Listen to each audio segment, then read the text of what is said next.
Osakis City Hall on Monday, July 13th, 2026 at 6 p.m. If we'd all rise for the Pledge of Allegiance. Pledge allegiance to the flag of the United States of America and to the republic for which it stands, one nation, under God, indivisible, with liberty and justice for all. We have several people in attendance, so we will do roll call, please. Stephanie Finnegan, City Council. Laura Backus, Council. Judy DeBourgeois, Mayor. Tim Thornblum, Council. Eric DeSmith, WSB. Kevin Kruger, WSB. Laura Osley, Bollig Engineering. Nicole Sisniak, Bollig Engineering. Travis Branson, Police Chief. Louisa Glenetsky, Superintendent of Schools. Craig Rocket, Osakis Fire Chief. Thank you. Angela Jacobson, City Clerk. Are there any changes that anyone would like to make to the agenda? I do want to explain a couple of things I have on your table tonight. The first one was minutes from June 8th. I did add a little bit more language with the fireworks just to be more clear as to our discussion and the decisions made. So we did add some language to that. The second thing was a request for proposals for that construction at risk. This was in your packet, but I didn't have this RFP language, which I did email you today, this afternoon. The next thing is our ordinance. We do have that in the packet for the inflow and infiltration ordinance. I did add a little bit of language just to clean it up a little bit. And then the last thing was the union negotiation opener. And then Louisa Glenetsky's here tonight. She'd like to introduce herself, so I'd just like to make sure we add her to the agenda.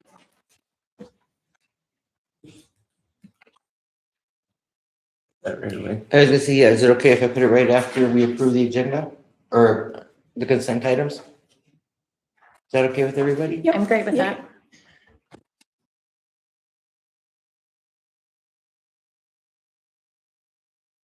With that addition, I will make a motion to approve the agenda. Second. Motion has been made and seconded to approve agenda with the adding of Louise. All in favor, say aye. Aye. Opposed, same sign. Motion carries. Then we'll move on to the consent agenda.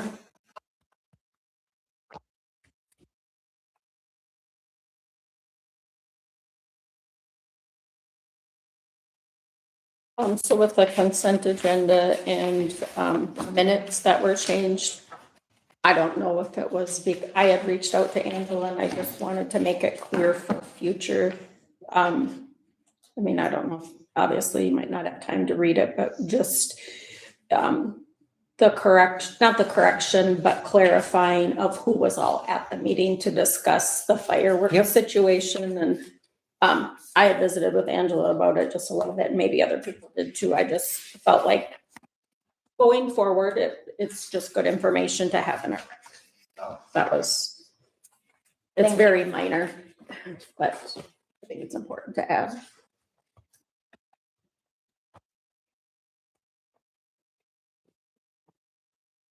Any other changes that anyone would like to see or anything else they would like to discuss? I will make a motion to approve the consent agenda and pay the bills of $730,616.56. Second. Motion is made and seconded to approve consent agenda and approve bills of $730,616.56. All in favor, say aye. Aye. Opposed, same sign. Motion carries. And then we go. Louisa. Hi, I just wanted to stop in and formally introduce myself. I know some of you. Stephanie and I graduated high school together. So graduated from Osakis School in 2000. Former maiden name is Moss. So if you know any of the Mosses, I'm probably related to them. But and I've actually we moved back to Osakis area in 2008. So I've been transporting all the way to Brighton, Evansville for a number of years. I'm really excited to be back in town and to be a full full-blooded silver streak here, to lead the power, but I thought it was really important that I just stopped in and introduced myself. I just think is one of the largest employers in the town. I think it's really important that we have great communication, and my door is open if any of the, council members would like to stop in at any time and just talk about how we can work together. The work that you do here in the city is really important to what we have going on at the school. Producing, housing and having individuals moving to school is incredibly important, obviously, to enrollment. So just hats off to you guys, and hope that we can, work together in the future.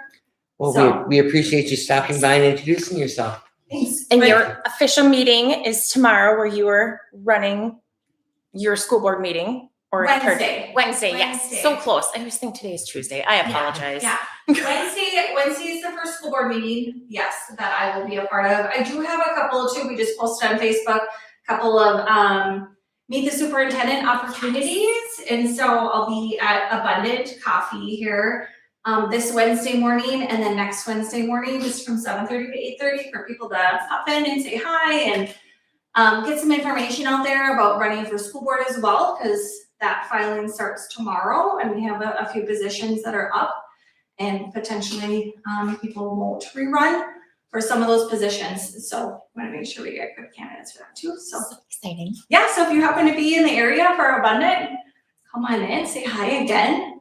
So Love it. Well, congratulations again. That is Thank amazing. you. I'm so Thank you. excited. So and don't be excited. offensive, but I am gonna scoot out after this. No, that's fine. That's fine. Thank you. See my kids, but any Absolutely. questions for me? No, I don't. Not think right so. now, All right. but we know how to get a hold of you if we do. Yes, yeah. Okay. What is your email address up there at school? So it would be L, and then my last name, Glenetsky. Let's see if you can spell it. I can't, but I can find it. It's actually exactly how it sounds. It's Glen, so Glen, and then at ET, and then ski, SKE, so all E's. And then at Osakis.k12.mn.us.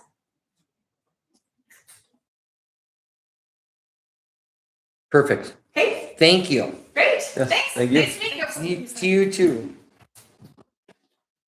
Have a good night. You too. Okay, then we're gonna move on to project 343, the fireworks. And I think Craig's here to talk to us.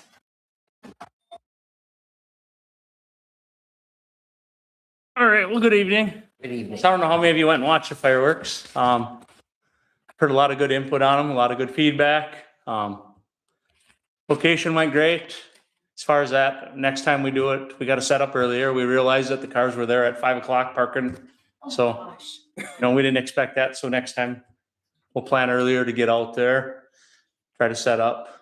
As far as that, we did 26 minutes. So we were shooting for 30. So we were a couple off, but still a very good show. I was gonna say, I've So- heard some good things. Yeah, no, everything I've heard has been really good. We did go out of our own, just because of where it was at too. And then we did get 2 porta potties and a hand wash station we put out there. I have not received a bill. It was like $500, but I just thought it was something that we had to do with the people being there, and, Yep. it's part of ours. So, Good idea. so, We watched from Park Osaki, okay. and it was amazing. It was a fabulous, especially since the brush was cleaned out. You could see so well. And yes, once it was done, it was a sea of red over there. Yeah. You knew exactly where every road was. You're like, hey. Within a matter of, so the one thing, when I talked to a few of the deputies after we'd met with Troy and that, so a couple of the deputies did stop in. He did have, at one time there was 4 deputies here, and he had said there wasn't going to be anybody. And I just had talked to him and I said, how does it look on the roads? And we got the county to come down. They mowed all the ditches. So that helped the cars move over further. And then when I talked to a few of the deputies, he's like, no, he goes, traffic is great. I said, well, report that back to Troy and everybody at the office. And he did, because that Monday morning, Jake, the one that was with him, and then Troy both had emailed me and said, nice job on everything. So it went really good there. So I know there was cars as far over on 27 headed out of town on Lake Street over there. They were watching it from that side and could see it. So the only thing I heard was a boat landing, but that's anywhere. A couple people said something. I said, well, I don't know how many of these people taking load or unload their boats after dark, so you know, And it's And going to be a decent amount of boats. Like, I don't want to say like there was an influx of boats, one of but the pictures it's. I had, there was Okay. about 125 I can out here see just that. in town, but there was a majority of them that didn't even have lights on, that were just sitting out there. So, I mean, it was hard to tell, but I mean, there was a lot of boats, so. No, I appreciate everything on that and everything, all your guys' help, and we'll see what happens, Yes, So- glad it went good. so. That's awesome. So not to fuel anything, but so what would your opinion be for next year? How early should we be talking about this? Like, do you feel like that was a great location and you want to continue with it? Or do you guys need some time to talk about it? And Nope, I think come the first of the year, probably after, January, February, that we sit down as a few of us, along with the golf course, and see what the thoughts are there. Otherwise, we just resume where we're at, and we're gonna apply for a permit in February, March. And then that way we're far enough ahead Sure. so that we have plenty of time. We don't run into, And I think that's a great idea because you will have different people sitting at the seats. So Yep. I think it's important well, we gotta get at it early, that Yeah. it'll be fresh in your mind that, We always, and I guess I look at it for me for, 12 years of doing it and holding the license is we've always, and Angela have always sent the permit off or the lease, never had a problem.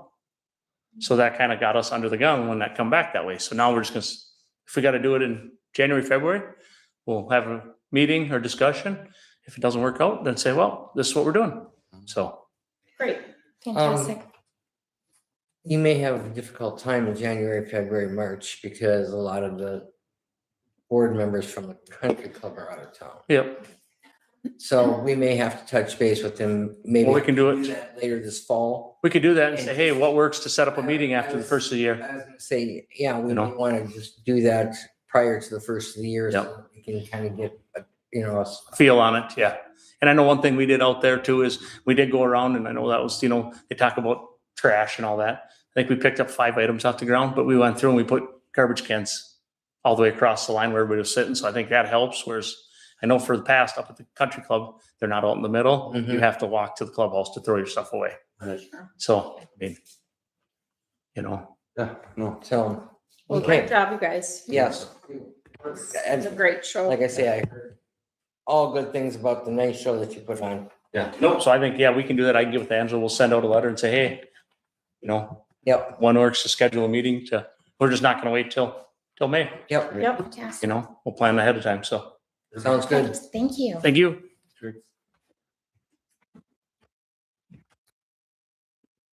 Project number 22, Clerk Jacobson is requesting to attend the Advanced Academy for MCFOA held on September 10th and 11th.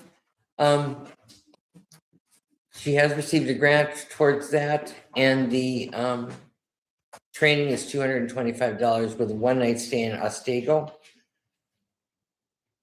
This year, they are focusing on artificial intelligence, technical, ethical, legal, and relationships with leadership in civil engagements.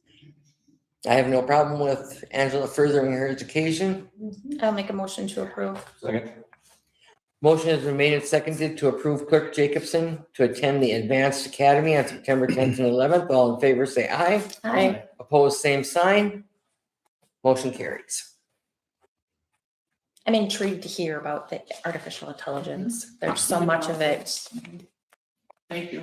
Yeah. I it's was good. gonna say, even now though, you're using artificial intelligence to help with some of your posters and posts. Yeah. Plus, wordage and kind of some feedback, so it'd be interesting to see like, kind of what avenue they have. There's so much Absolutely. things you can use it for. 100%.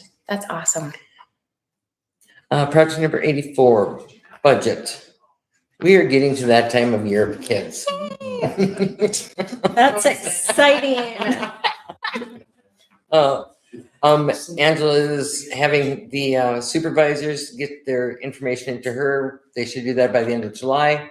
So into August, we will be looking at a budget meeting. Is there anything you need to add to this, Angela, or just for us to prepare? Well, typically what we do is I will prepare we don't have any union contracts that are in place, so I'm gonna have a hypothetical number of what I feel. The council can make changes to that, and then the department heads will just put in their budget what they would like to see, and then we'll set up a meeting and they can come, discuss their budget, and then we'll have to just balance it, so I don't need anything from you, other than if you have any wishes of things that you'd like to see focused on, or something that we can plug into my discussion points when we talk about it, you sure can do that, so just reach out to me if you have anything. And now I'm new to the contract part of the negotiations and all that. I know that we've now with tonight's meeting, we've received letters from all of the unions. How soon do you think that they can start talking to us? It all depends when they're ready to negotiate. Usually they meet, and talk about their proposals, and then when they have a draft, then they reach out to you. It's fall time. I think they all are pushing to maybe start a little earlier than that, so we're not kind of at the end of the year. Yeah, So I would and say in the I next appreciate that. month, Yeah. you're gonna see something from Yep. at least one of them. Yep, that would be great, because the sooner we can start looking at that, the better it would be for all of us coming to the end of the year. Yep. Anybody else have any questions for Angela on the budget? Okay, then we will move on to project number 24, liquor store. Riley Brothers has completed the first lift of the parking lot project. Cement is complete. I don't know if anybody's been out there, but it looks really amazing. good. Yeah, Troy is, right now he doesn't have any arm rails to come down just the 3 steps. But we've noticed that older people are having a difficult time, so he's gonna put up some type of, like those, what are they called? It's not plastic, but to do railings down steps. Yeah. Like a fiberglass? Yeah, something like that, So he's gonna do something like that so that it will, help people get up and down the stairs easier. Perfect. I do have an update too. He did text me today saying that he had Jace Lewis also give us 2-week notice. He's gonna be looking for a couple other part-time individuals. So we should accept his resignation. He didn't give me a letter. I don't know if he gave one or if he just gave him a verbal notice of the resignation. So we can approve that tonight? I'll make a motion to approve Jace Lewis's 2-week resignation. Second. Motion is made and seconded to approve Jace Lewis's notice of resignation from the liquor store. All in favor, say aye. Okay. Opposed, same sign. Motion is carried. And is he working on the inventory? I think that we need to actually talk to the people that does our audit Okay. about how to go about that. Because I know that part of the problem is going from that one system to the new system, and it never got corrected properly. And it just seems like it keeps multiplying on us. So I think we really need to have a conversation with those people to see how we can move forward to get this corrected so that it is reflecting properly to us. Does he have a new program for the on sale now? Yeah, I think that is in now. But even the off sale, I think, is still off. So like I say, I've got to sit down and we've really got to have a conversation, but I would like to talk to the auditor first so that I know how we can approach going ahead with that to correct it so that it doesn't show negatively on the liquor store, but still can get corrected to a point where all that stuff from the first of the year is taken care of. And I know a little bit about numbers, but I'm not exactly sure how we have to approach that. Maybe we should visit a little bit, Judy, because I probably don't understand if we have a new system in place, you should just have the inventory they have. Well, I was gonna say, that's why, and If we it's can, yeah, very different, that's just gonna come out of the audit. I was gonna at the say, end. we can, and I guess I would just like to maybe you, Troy, and I can sit down one of these days, because there's questions I have that he keeps telling us that, but I'm not seeing how much of a difference.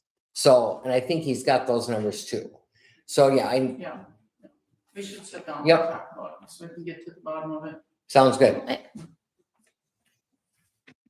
So I'll give you an update on that at the next meeting. Thanks. Project number 76, police department. Do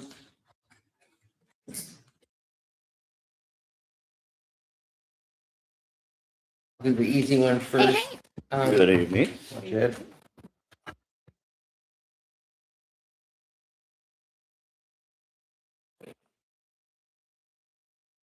Chad has requested, here for the time when he was off last fall with his, medical. And I know that there was, a couple of questions that, Angela kind of brought to our attention. That, one of them being it's not a budgeted item. But we should be over budget in this department, shouldn't we? Because we had budgeted for Cal for 2026. And what we save in wages from Cal versus Austin, we should have the excess, shouldn't we? I would have to run the numbers a little bit closer because our on-call's higher than what we had budgeted to. So I might have to just narrow it out a little bit better now that we know half the year is done and see how that would play out. Because we did have a payout to Calvin too, which isn't necessarily budgeted because we didn't know he was gonna resign either. So that played into our budget in February also. So what leeway we have after that, I would have to really look closely at what it is.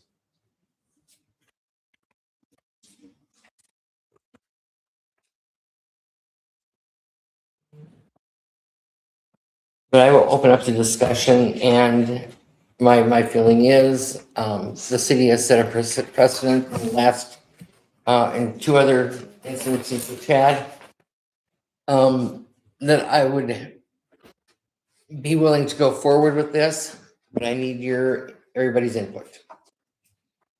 Well, I think the one that we did, didn't we have to do the The military one, probably. military one, so that doesn't really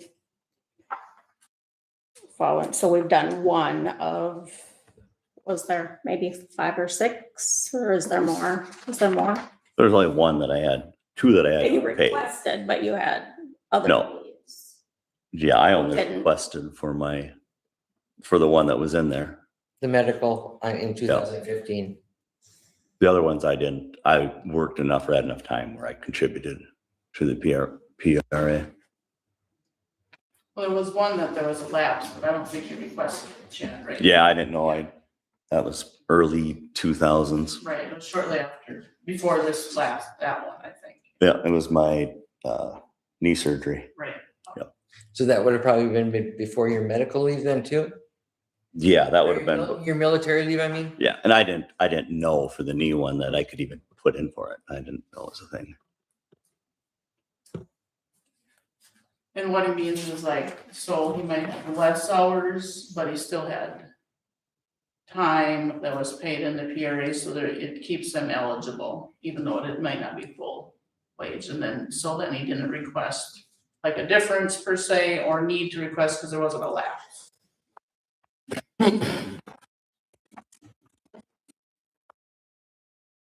So in reality, about the only time it really comes into play is if you have an extended medical leave.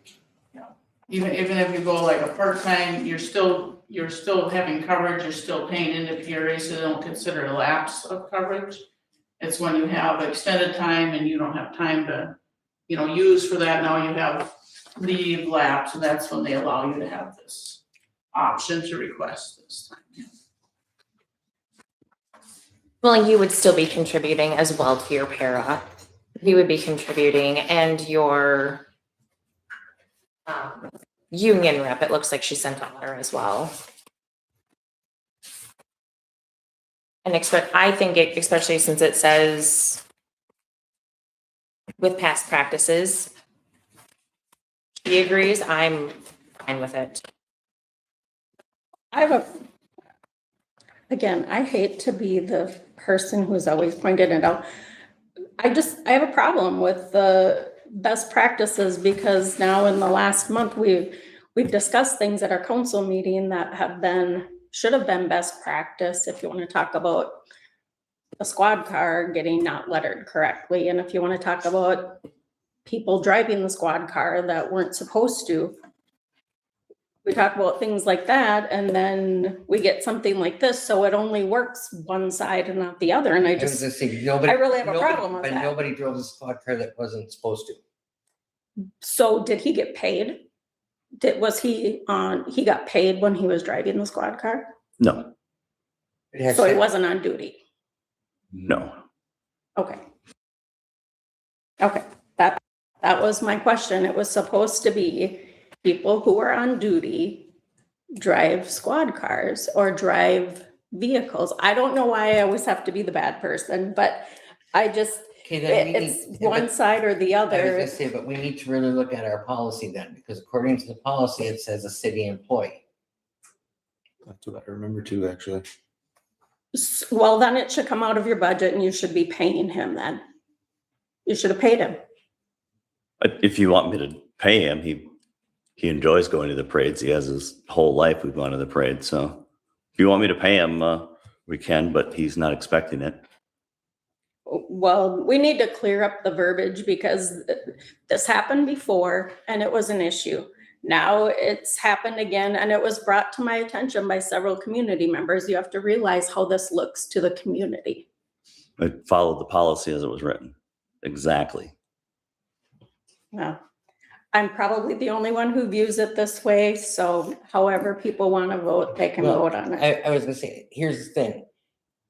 If the policy needs to be looked at to clarify things, then we need to be doing that then too. If this is gonna be a problem, we need to look at what's causing the problem and change it so that it's good for everybody. So there's, if you get a question, if I get a question, at least we will all know what we have decided is gonna work best for our city. I mean, let's just be completely honest. Should a lifeguard be driving the police car? Yes or no? I mean, does that make sense to the general public when kids are running out into the street getting candy or sitting by the side of the street? Does it make sense to have a lifeguard drive the police car? In my opinion, no. That does not look good for our community. But I am only one Then, I was opinion. gonna say, then we'll make sure that, please put that policy into next month's meeting. And let's address the policy and get it changed so that the verbiage is correct. Well, if I You know what can, policy this was, Chad? Which one is it written? When was it written? Where is it written? Which policy is it in? I don't think it got transferred to the new book. What new book? When they digitized the ordinance. You mean the personnel policy or? Well, it was the personnel policy. Yeah, I don't think it's in there. Well, then would it not be in the policy then, because that was adopted? Then it would not be in the policy at all if it didn't get transferred over. Because I didn't go read it. This is the first time hearing about this policy thing, but that he has an issue, but that's why I asked Chad, where is this policy? Because I don't know off the top of my head either. We adopted it, last November?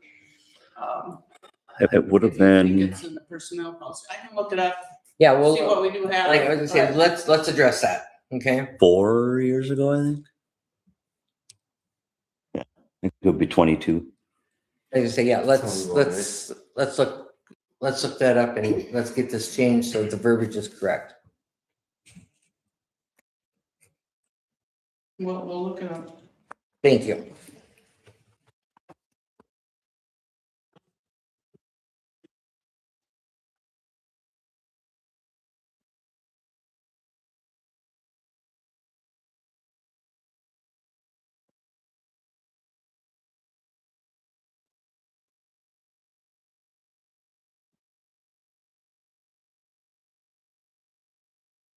So do we, going back to this para, is it something that you would like us to make motions on tonight, or do we need further discussion? I was gonna say, both Chad and the city are gonna run into a time crunch if we table it too far ahead. Because our meeting that we're gonna discuss everything, it's probably not gonna fall until after. Yeah, well, we've got till October first, October is when he wants to pay it in. so that means we can pay it on October 1st, or, Yep. We make automatic deposits to PRA, so it's relatively quick. He would just have to make this portion. I think they want it at the same time or relatively at the same time. If it gets pushed back that far, would that still work? For Well, it all depends on the outcome. Okay. If it's decided that it's not going to go through, my only option would be to file a grievance. And then the time that takes to play out is not going to be in time for me to make the contribution. Certainly.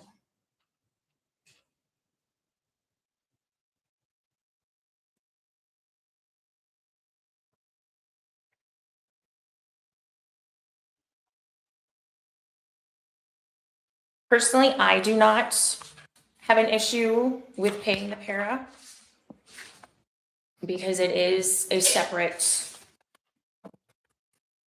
item from the discussion that was earlier. I would be comfortable making a motion to pay the para. Second. motion has been made and seconded, council to approve the contribution to be paid to para for Chad Gulbranson by October 1st, 2026 in the amount of $5,922.89. All in favor, say aye. Aye. Opposed, same sign. Aye. Motion carries.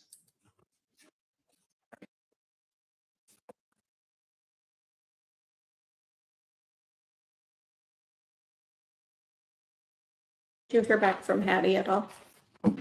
I reached out via cell phone and Facebook again. She won't answer my phone calls now after I talked to her. Was it beginning after the last council meeting? You guys asked me to call her? Yeah. So I called her. She answered right away. Said she'd get everything dropped off within a week or two. And I'm like, okay, just get it with Shannon and drop it off. So when you text me, I hadn't heard anything from them in regard. So I assumed that she had When I dropped it off. Last Friday to, Yep. Yeah. So I called Shannon. She says, I don't think she dropped. Well, maybe we better double check, make sure it's up there. But she says she's not reaching out to her. So I left her both messages. I left her. I said, if you don't return the items, we're going to be going to the city attorney, file theft charges and restitution because the pager's $500. The bag's $200. So, and I'm going to give her deadline? next Monday. And then I'll just send it right to the city attorney and we'll just done messing around with it. And she can either return it or pay the, Yeah, if she returns it by next Monday, then we don't have to do anything else. and Shannon's gonna let you know if she sees it. Yeah, she checked once or, last Friday too, and she didn't see it. So, and no one said they had heard from her. So,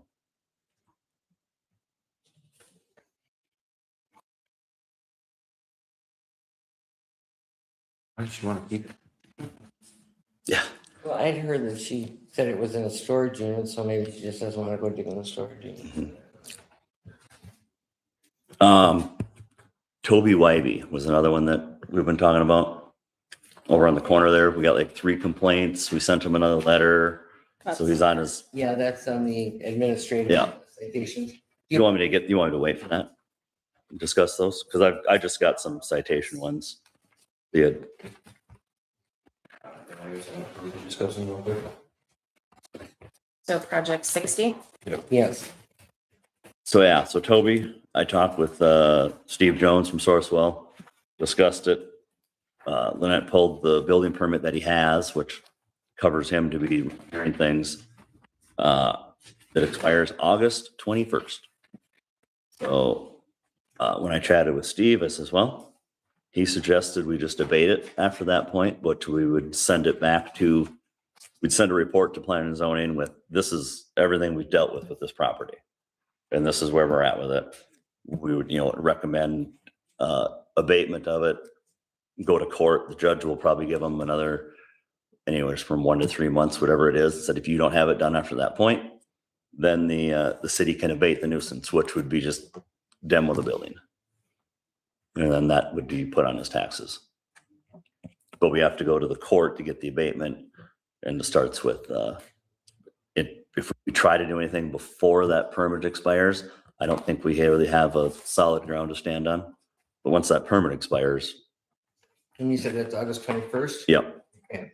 So it's right around the corner. Yeah. And it's not a safety hazard to anyone, the building isn't, so. That was Steve Jones's recommendation. We just let that expire, and then I'll send a report up with everything on it. Okay. And you're kind of keeping on top of the rest of these too? Yep, what other ones you got? Just. Oh, those there, yeah, Just who's on the list.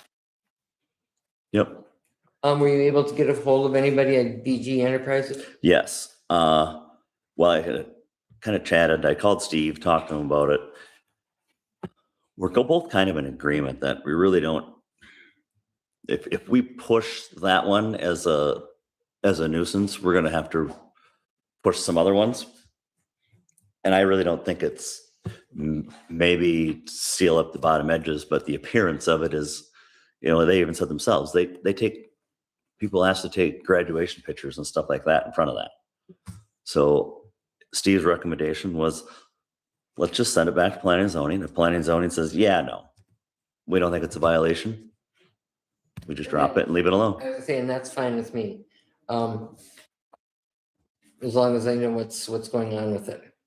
Yep. So, And I agree. I think that's a good choice for that. If they review it, don't find a violation or anything that they do find, have them address it, but All right. That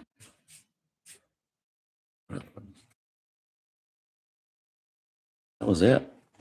The other ones are coming from the plant.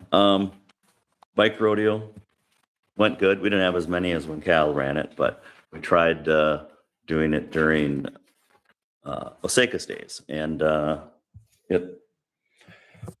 think waiting until they were done downtown, a lot of people left. But next year we won't even be able to use the school parking lot.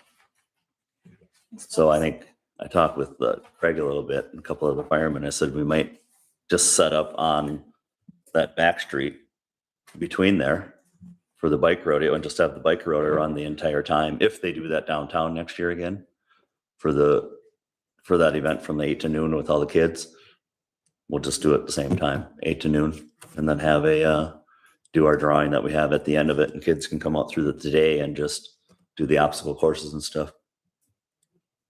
So that's what we'll probably try next year. Okay. Community night out is gonna be August 5th, 5 to 7. We'll get to have Isla put a flyer together for us, and Craig and Shannon and I are gonna get together and probably do something very similar to last year. August 5th, you said? Yep. At Park Osagi like usual. Yes, I don't think anything's gonna be happening in there at that point yet, so we should be good. May have noticed we're down to 2 squad cars. The Tahoe had a defect in the engine, and we had it to Diamond Buick because it seemed like it was burning oil, and they says it was within specs. Well, the engine blew. The transfer case, we were waiting at Dan Welly to get a transfer case ordered for it, which is all warranty. And then the engine went. So engine and tranny under warranty. It's at Dan Welly and Sauk Center. No idea when it's going to be back though. And I think Lashinsky has a 24 Tahoe and this is a 23. He just blew his second engine. So the Tahoe engines have an issue. So is it something, when is that one get in the cycle of being replaced? Oh, that one's That one was, it was a 23, so we've got several years left. Shoot. The Explorer's going is the one that should be, I think, next year, Okay. which is grants coming out. Is it Wednesday? Wednesday is the- Yeah, they're gonna hold list of grants and I'm gonna, if it's available, I'm gonna put in for the Sourcewell grant to Awesome. replace the Ford. So if we can get 50,000 for that again, if it's out there, that would be nice. Yep. Oh, I know they've been struggling dealing with, the old Napa building and the fuel barrels. So Steve Jones talked to the property owner and gave him, we don't know how long he gave him. I talked to them that she wasn't sure, but it was either last Friday or it's this Friday to get the barrels out of there because it was part of their conditional use. I'm going to talk to Steve and I'm just going to issue an admin citation for a nuisance violation for the barrels there. And that'll be $50 a day. And he should get the barrels out of there, I think, relatively quickly on if they I thought it said don't on do the spreadsheet that it was, or did I read it? I thought it was that's July 11th. July 11th was Toby Wybe had to respond. Okay. So if I remember correctly, when we talked at planning and zoning, there was discussion about the ground underneath there. Mm. So definitely keep an eye on that as well. Okay. I don't say to remove containers a week of the 6th through the 10th. That would have been last week. That was passed. So maybe Okay. we'll check with him. I'll call Steve again tomorrow and we'll on that. That's all I had jotted down.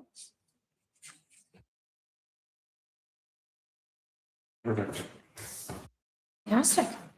Okay. Now you're good. Thank you. Thank you.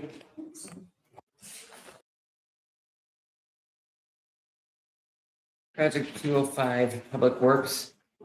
Darren would like to sell the 1992 L 8000 plow truck as surplus and receive council approval to sell it. The truck currently has 69,492 miles on it, but they do not feel that they need it. Has he looked into options of means to?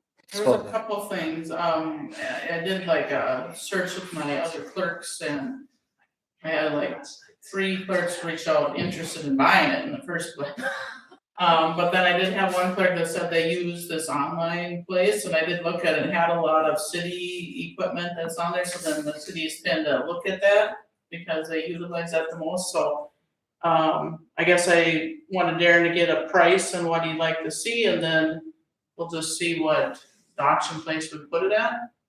And if they wanted to purchase it for around that price, I would just come back to council and see if you guys are okay with selling it to another city, but I think that online portal, now I can't remember the name, I can email it to you, had a link and there's a lot of different city equipment on there, surplus items and stuff, so it's a nice site to kind of share equipment that Nice. cities have, so.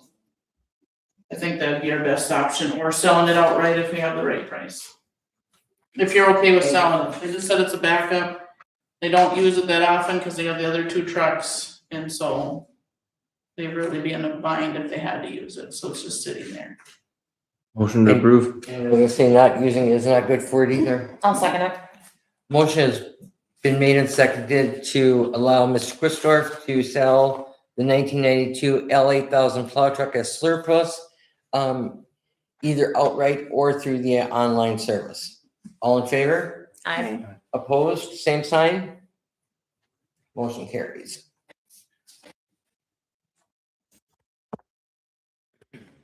Beautification team, I don't believe there's anything to update unless Amber.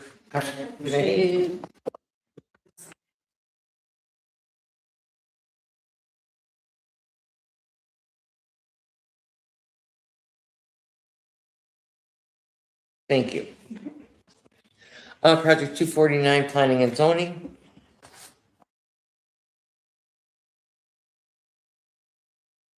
We do have the minutes from planning and zoning, if we could approve those first. Motion to approve the minutes. Second, economic. Motion has been made and seconded to approve planning and zoning commission meeting from July 18th. All in favor say aye. Opposed, same sign. Motion carries. Planning and zoning is also forwarding to the council, ordinance amendment 2026-148 to redefine the conditional use for mixed-use residential commercial properties, which they have sent to us, yeah,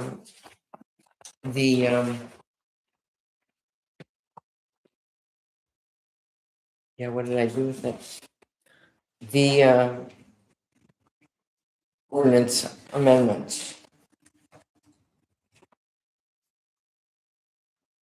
And Steph, do you want to explain to the, I know what it is, but. So this ordinance actually pertains to two particular properties here in town. We looked at Grandpa's Attic and the old Just Like Grandma's. And we kind of had struggles with what to do because they are businesses, but yet have resident capability. So we talked with Sourcewell and he helped us redefine our ordinance that said if you own it, you can either live in it and rent out one of the buildings as a business, or you can run your business and rent out the living quarters. So that way it made it more owner occupied. That way the owner was still present, but yet could accommodate business and residential sides. And so we actually at our public hearing had both parties present and they were both super excited about it. So yeah, it was a great move forward, and really it was truly just for those two properties. They both are zoned commercial, so we really couldn't change it back to residential because commercial was all around them as well. So yeah, the two properties, we had both people present. They were both very excited to hear about that opportunity. And to my knowledge, I think they're both moving in and progress is going forward. And Steph, just for some clarification, so Yes. it's owner occupied, so that somebody can't rent it and have a business, it would have to be the owner of the property that lives there, or can they do a conditional use if that's the case? Correct. I believe they can do the conditional use. Yes. If they were to rent it, then it's a conditional use, otherwise it's not Yes. allowed. Okay. Correct. Yes. Allowed if it's the Thank owner. you. Yes. And the way it sounds is it's just going to be residents at this point living there. Grandpa's Attic sounds like it's just going to be residential at this time. And then the former Just Like Grandma's sounds like it's going to be residential until they get some updates done. And then they're looking at business down the road.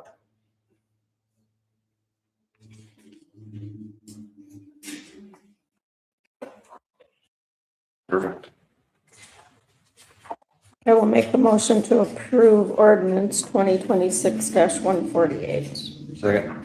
Motion has been made and seconded to approve ordinance 2026-148 for the mixed-use residential/commercial amendment. All in favor say aye. Aye. Opposed, same sign. Motion carries. So this next part was me as well. Do I have to read this ordinance? It's not necessarily required, but you shall, if you like. Well, I just want to make sure It's that, not a requirement to do it. Usually we have, I don't know, we almost explain fine. exactly what it says, but if you'd like. well, it's That okay. is properly done. That's fine. City of Osakis ordinance number 2026-148 and an ordinance amending section 22-03 of the city code relating to conditional use permits. Whereas the city council of the city of Osakis, Minnesota is authorized under Minnesota statutes and the city code to adopt and amend zoning regulations. And whereas section 22.03 of the city code establishes uses permitted by conditional use permits. And whereas the city council has determined that it is necessary and appropriate to clarify and expand the list of conditional uses to address mixed-use commercial and residential development, where one such use is owner-occupied, and whereas the city council finds that allowing such mixed-use development by conditional use permit, subject to review and conditions, promotes orderly development and is consistent with the public health, safety, and welfare. Now therefore be it ordained by the City Council of the City of Osakis, Minnesota. Section 1 Amendment, Section 22.03 of the City of Osakis Code of Ordinances is hereby amended by adding a new subsection G under conditional use permits to read as follows. Mixed-use developments consisting of both commercial and residential uses, provided that either the residential unit or the commercial use is owner-occupied. Section 2, repeal of inconsistent provisions. All ordinances or parts of ordinances in conflict with this ordinance are hereby repealed to the extent of such conflict. Section 3, severability. In any section, subsection, sentence, clause, or phrase of this ordinance is for any reason held to be invalid or unconstitutional, such decision shall not affect the validity of the remaining portions of this ordinance. The city council hereby declares that it would have passed this ordinance and each section, subsection, sentence, clause, or phrase thereof, irrespective of the fact that any one or more portions be declared invalid. Section 4, effective date. This ordinance shall take effect and be enforced upon its adoption and publication according to law adopted by the City Council of the City of Osakis, Minnesota on 13th day of July, 2026.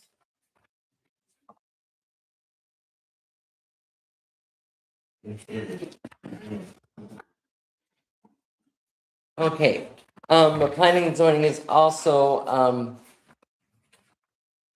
asked us, or thrown over to us, some stuff about regulation of cats in the city. It's not really a matter that should go before planning and zoning. And so the commission has requested that the council receive information on the topic, and then Miss Stephanie can discuss with us. Yes, so I've actually just had a lot of different community members reach out. We have an ordinance for dogs. So when we're watching dogs barking, we have to make sure their vaccinations are up to date, they're licensed, which I will be honest, I absolutely love, because if, especially for example, 4th of July, with the fireworks going off, it's loud noises that scare them. So, I mean, it's great to be able to get them back to their homes. This is more of, we just have a lot of cats running around our neighborhood. And even though we have I've had different neighbors talk to other neighbors and say, hey, your cat is in my yard. I mean, even my house, for example, when my kids were younger, we have a sandbox, and the neighbor's cat used it as a litter box all the time. I have my dog that smells like cat urine because the cat comes and urinates in my yard and then she rolls in it. And yes, it is lovely. She frequently smells very suave, fresh. But just something to consider. I know these people love their animals, and safety for their animals as well, that my husband's allergic to cats. So if I wanted a cat, I would get a cat, but I can't get a cat. So I really don't want everyone else's cats in my yard either. I was gonna say, under our ordinances right now, it's not near as strict as a dog one, but there is kind of a nuisance one that it, Yes. that it Yeah. addresses Any, cats. any animal that causes a nuisance or annoyance.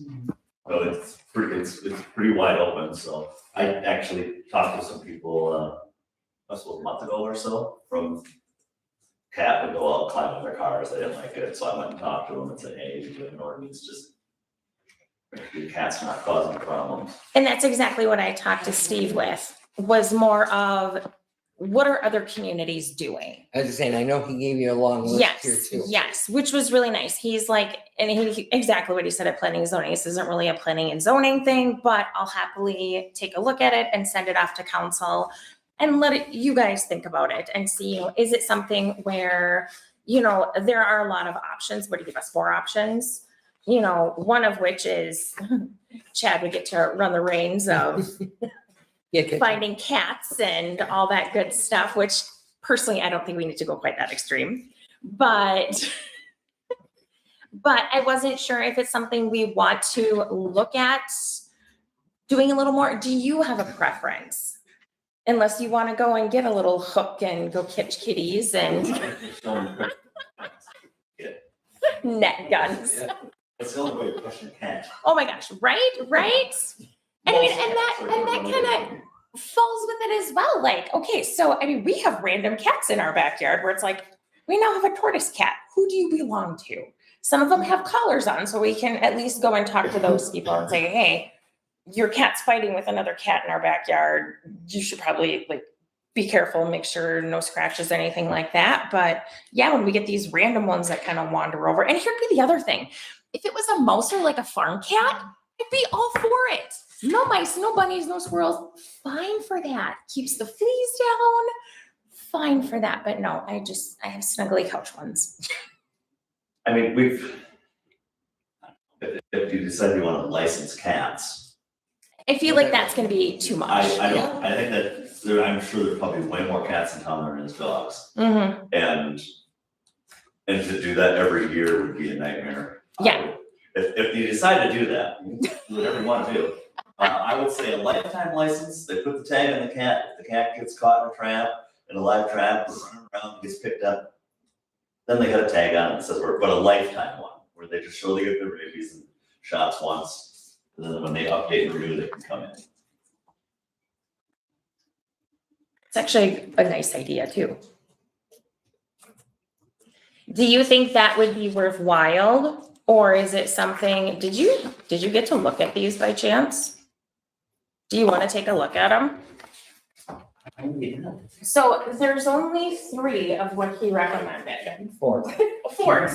So that starts right there and goes to the next page. If you want to take a look at them, you are welcome to. Okay. And if it's something, if we want to give him a couple minutes and maybe just finish it at the end of the meeting, that's fine too. But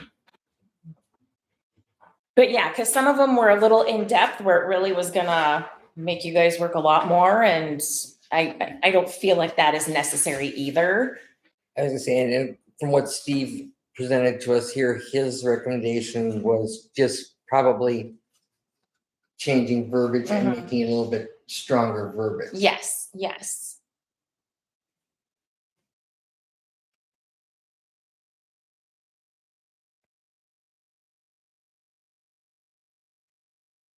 Because at this point, what we have for like the cats or the nuisance type thing, there's no type of citation or anything that goes along with that, I don't believe. Unless they're, like he says, cousin. Okay. Then they can What's your thoughts? Well, I wouldn't want to respond to every cat call. I don't think Osakis presidents want me to respond to everything. Pay you to do that? Yeah, that would be an expense, but some limited licensing or just continue enforcing the ordinances we have. I mean, the one we have covers it. It covers any nuisance animal, so I was applying it to crowing roosters Nice. too, so. Nice. So I mean, it kind of covers, I think the ordinance we have is good. It's just, if you want to try to craft the ones, cats do that. Okay.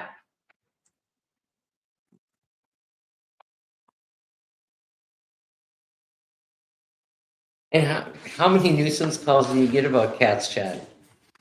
We do quite a few. So, and are they all from the same part of town, or are you No, it's everywhere. everywhere? The biggest complaint is just, like Stephanie said, cats coming out of my yard, pooping around on the poop, doing stuff like that. Sometimes we get them where they get trapped in a building, but most of the time it's just the nuisance, just cats being Yep. cats. Some people don't mind it and some people hate it, so. What is your thoughts? I don't know if our community would necessarily go for a lifetime license. And we just deal with when, Do you think if what we know we, where the cat's coming from, if people are complaining about, we can just go talk to them and see if they can, I mean, they can buy collars and put electric fence for a cat, just like you do a dog. They wanna let their cat out still. That's it, so it doesn't cause any problem. perfect. Do you think it is something worth looking at tightening down a little more verbiage in our ordinance, or just kind of let it run for now and, I think the language is adequate. Okay. Not for it. I will trust you because you get those phone calls. But at least we know if it becomes a lot, we at least have something we can kind of look at. Yeah. Okay, thank you. Listen, people. So we will just let the current ordinance stand as it is and keep an eye on that. Project 501. Park and Recreation Committee. We met on June 23rd. And Joe Secco attended the meeting to discuss the park construction project. The original plan was to construct a prefab shelter, but the cost may be higher with a prefabricated building. This project has also been delayed while awaiting completion of the Phase 1 archaeological review. Mr. Secco provided us with a presentation that day, and he brought to light some things that were wrong with the original bid when we thought we could start the process this year.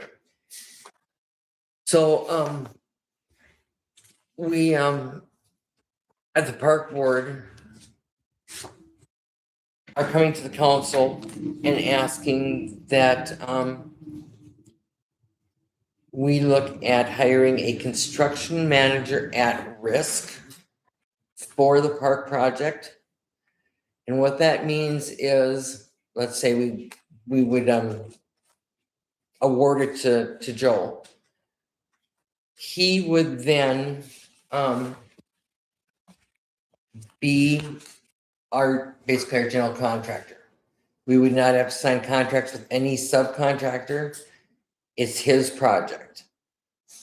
So he would take charge of the whole thing. He would get the blueprints, I believe, kind of make sure that they're correct. And he would take care of the bidding process. The one nice thing about it is if we can get somebody local, more local people will know about it.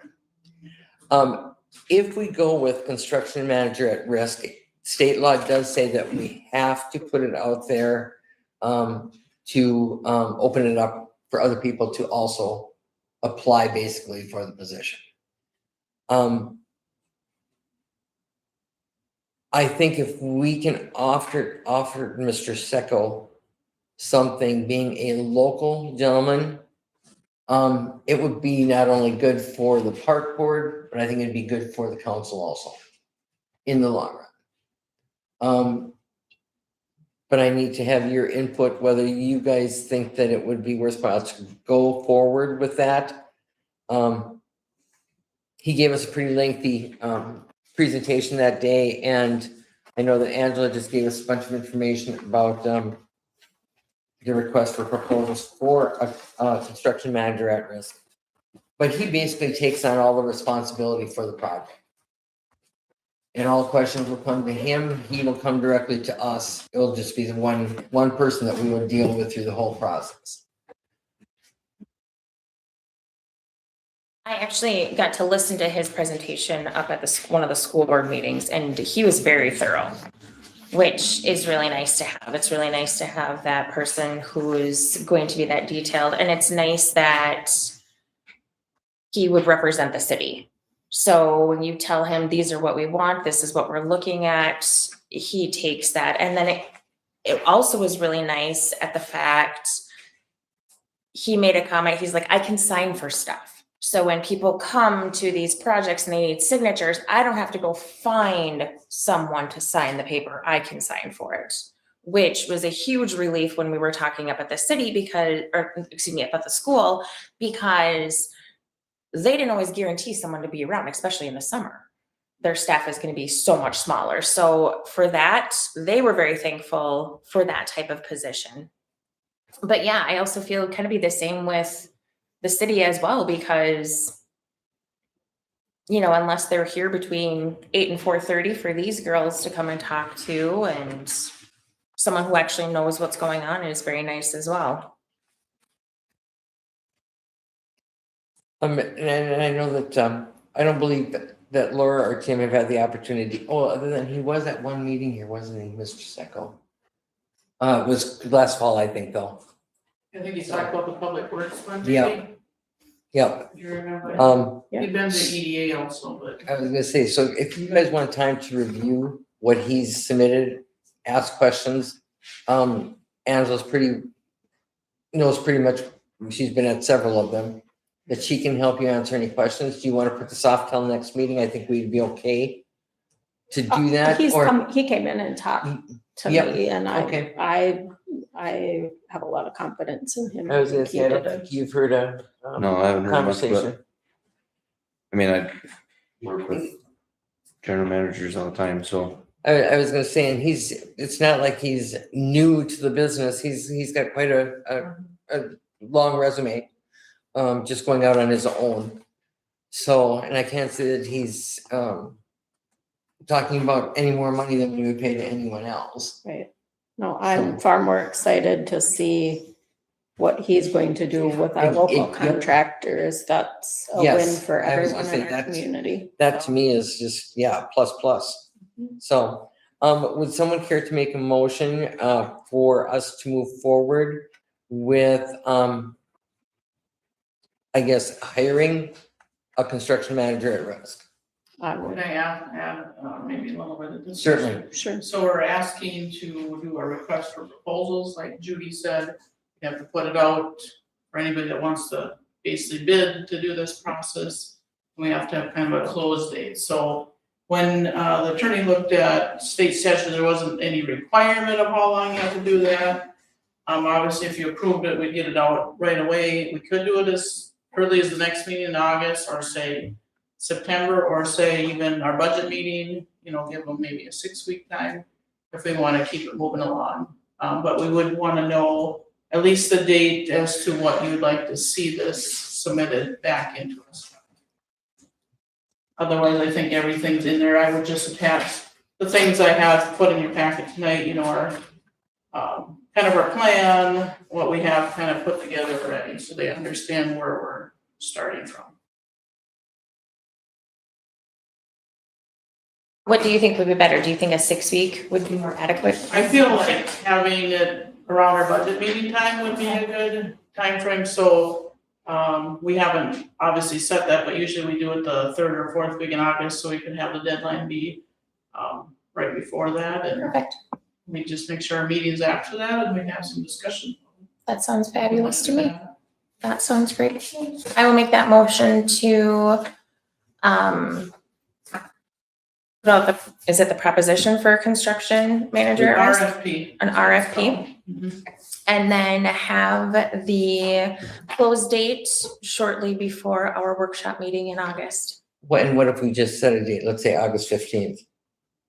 You know, basically a month, that'd be 4 weeks from now, but at least that way if we plan our meeting, you know, After that, yeah, we'll be in good shape. I would be good. I will amend and say as of the 15th of August. And do I have a second? Second. I have a motion, any seconds to? May I ask, the 15th is going to be a Saturday. Is that going to make Yeah, let's go to the 17th. the 17th that Monday? Okay, so I will amend my motion to say August 17th, which is a Monday. Motion, and you're still okay with, okay, motion has been made and seconded to put out RFP for construction manager at risk with all proposals back by August 17th for council to review at budget meeting. All in favor, say aye. Hi. Opposed, same sign. Motion carries.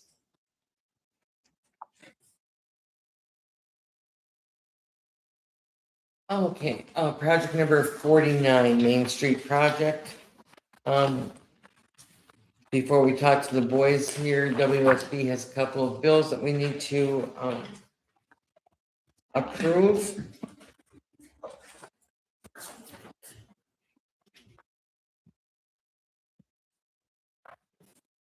I'll make a motion to approve the WSB bill for $14,405.92 for the Main Street project and the amount of $1,201.25 for the VCS sanitary replacement project. Okay. Motion has been made and seconded to approve WSB bill for $14,405.92 for the Main Street project and $1,201.25 for the VCP sanitary replacement project. All in favor, say aye. Aye. Opposed, same sign. Motion carries. And then we have Kevin and Eric here from WSB, I think going to be talking about our Main Street project, right? We'll start with that one. Pull up here so I don't have to talk slow. So the goal or the contractor has gotten back to us. We have a pre-construction meeting scheduled for next week, Tuesday at 1:00. If any of you would like to come, you're more than welcome to.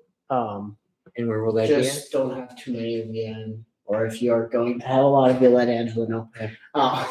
So Tuesday is the 21st. Yes. And we'll do it here. So, yep. Otherwise, I'm guessing they're looking at starting in the next couple of weeks from the preliminary sounds of it. We do have a proposal for you guys tonight for the construction services for that project. Yes, I hope you do. And that would basically take us all the way through construction. So it looks like a big number. Obviously, just there's a lot of time out there. This would be for full-time construction. We just kind of assume at how many weeks it's going to take. Obviously, it always kind of fluctuates a little bit here and there, but however long the contractor takes is how long we'll be able to ultimately. Obviously, some of the work will carry over to next spring, so that'll kind of wrap everything up next spring, and then we'll be wrapped up with that one. The construction inspector that you guys will be getting is Maria Bertram is her name.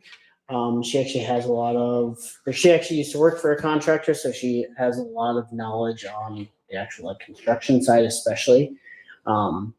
Very nice and very great with residents as well. So I think you guys will really appreciate her on site. What was her name again? Maria. I don't think they have the proposals on them that you're talking Oh. about for Main Street. The Yeah. only one I had was the one for the second and Pikes. Okay. So that budget or that total fee was $262,600. I'll kind of give you guys a quick breakdown of that too. Should I pull the right one? Oh, that's not it.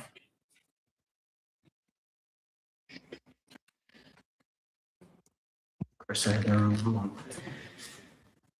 one. So that includes like material testing, inspector, survey, the whole works. I don't have the breakdown of exactly all those different phases, but.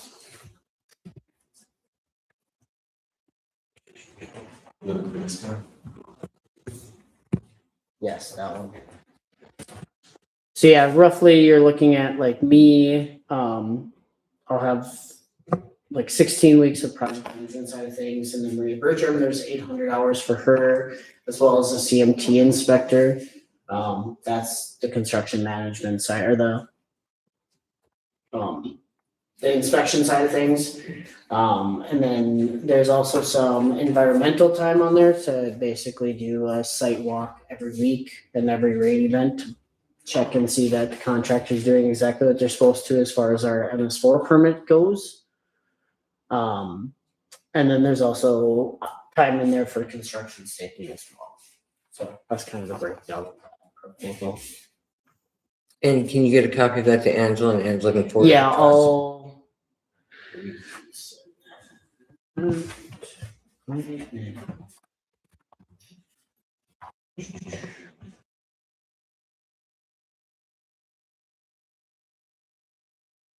Any questions on that one? So if the pre-construction the meeting is next Tuesday, when they will also go through of when everything is gonna start break ground and all that good stuff? Yep, and then we'll prep somewhat or some level of a mailing to send out to let the residents know, like, here's the people to call, here's the people to bother. Try to keep them away from you guys being bothered and just come to us directly so we can help them out with questions. That would be really nice.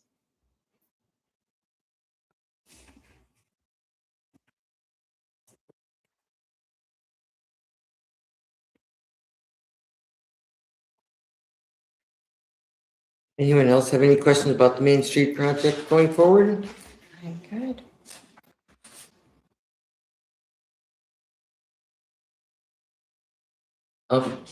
Angela mentioned too that she's looking for some information about laterals that need to be replaced.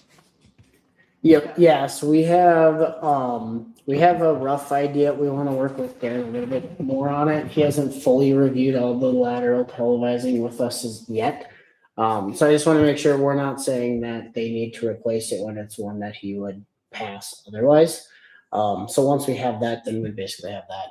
We've reviewed it on our end of, we think there's definitely problems in these handful of ones, so there's really only a couple that he really needs to review with us. But then we should have all that. Then we'll kind of work with him do you send out those notices directly to the residents on those? That is the plan. Well, we have another agenda item about our ordinance and that, and we need to give them notice that they're required to do this, so that's why we wanna know Which who ones? Yeah, we're requiring to have that. Yeah. yeah, we sent that, what, yesterday? Or no, it was Friday or today? Yeah. Oh, one of those two. So we'll get Darren up with that and we should be good to go. All right.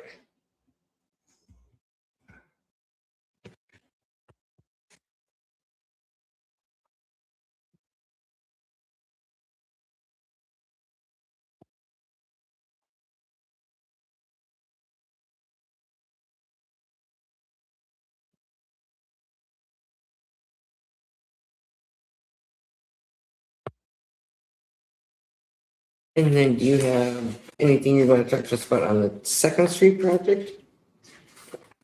I'm gonna let Eric run through the memo Okay, and then I will come back up. okay. You all have the memo? Yes. Yeah, so we provided a memo just to give an update to the city on the VCP sanitary sewer replacement project. You're all aware of the MPCA agreement and the segments that were identified with existing clay pipe. So this was the project to identify those and do our research to provide recommendation on how the city should proceed with handling those areas for inflow and infiltration areas. The memo goes in detail, but I can give an overview here. Obviously with Main Street, we're going to the fullest extent with replacing all the existing sewer main and laterals and whatnot. So we should be good on that area. This memo kind of outlines two other areas. So the other streets include Second Avenue East, East Pike Street, Central Avenue, and West Pike Street. And after extensive televising review and obtaining as-built and coordinating with city staff, Darren kind of determined that that area we recommend that the city proceed with something similar to Main Street with a full reconstruction project. when we were reviewing the televising information, the services in particular were in pretty rough shape. The main line as well with sags and different joints and things like that. Just being an old system, it needs replacing. We looked into lining potentially that area for some cost savings, but with you could potentially do the like main line, but with the services being in poor condition, they would need to be replaced. So it'd be like spot repairs, but that ends up like having sags in the road where you fix specific locations along like a couple block area. So wouldn't recommend lining for those segments. So it would be something really similar to Main Street that we're proposing that the city handled that area. The other two streets include Central Avenue and West Pike Street. After reviewing the televising information there, the existing infrastructure, according to city staff, is in pretty good shape compared to like on Second Avenue and East Pike Street. It sounds like there's been water main breaks and different other issues outside of the sewer. So the full reconstruction project would be cost efficient for the city. Whereas these areas, seems like the existing infrastructure is in satisfactory condition, according to city staff. And we found in the reports that the main line is in pretty good condition, and then the sanitary services have some I&I issues or concerns, but they are not as large as the other areas. So for that reason, we recommend that the city approach the MPCA, indicating that we've done extensive research and review of televising information and are addressing Main Street area, potentially the Second Avenue and East Pike area, and for this area to defer improvements until a future project is needed for the city for improving like the water main or the street at that time, and see how they respond. Kind of went fast through that, so if you have any questions, just let me know.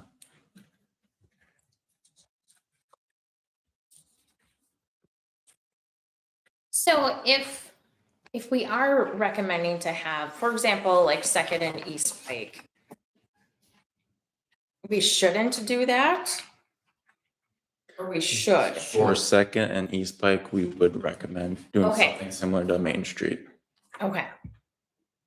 And then defer the other stuff. So Central and West Pike Street, defer that for another time where it aligns with future planning efforts and when the city wants to address those street segments.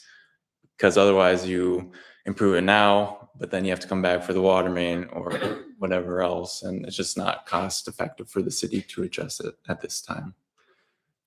It'd be great if you could line those segments, but like I was explaining before, you could really just do the main line of the sanitary sewer, but the services, there's a handful that would need to be replaced if you're really gonna solve the I&I issues. And that would just go to patchwork, and it just wouldn't look good at the end of the day. Like in the future, it would sag and just not a uniform cross section of the street, and just different issues that come up, so.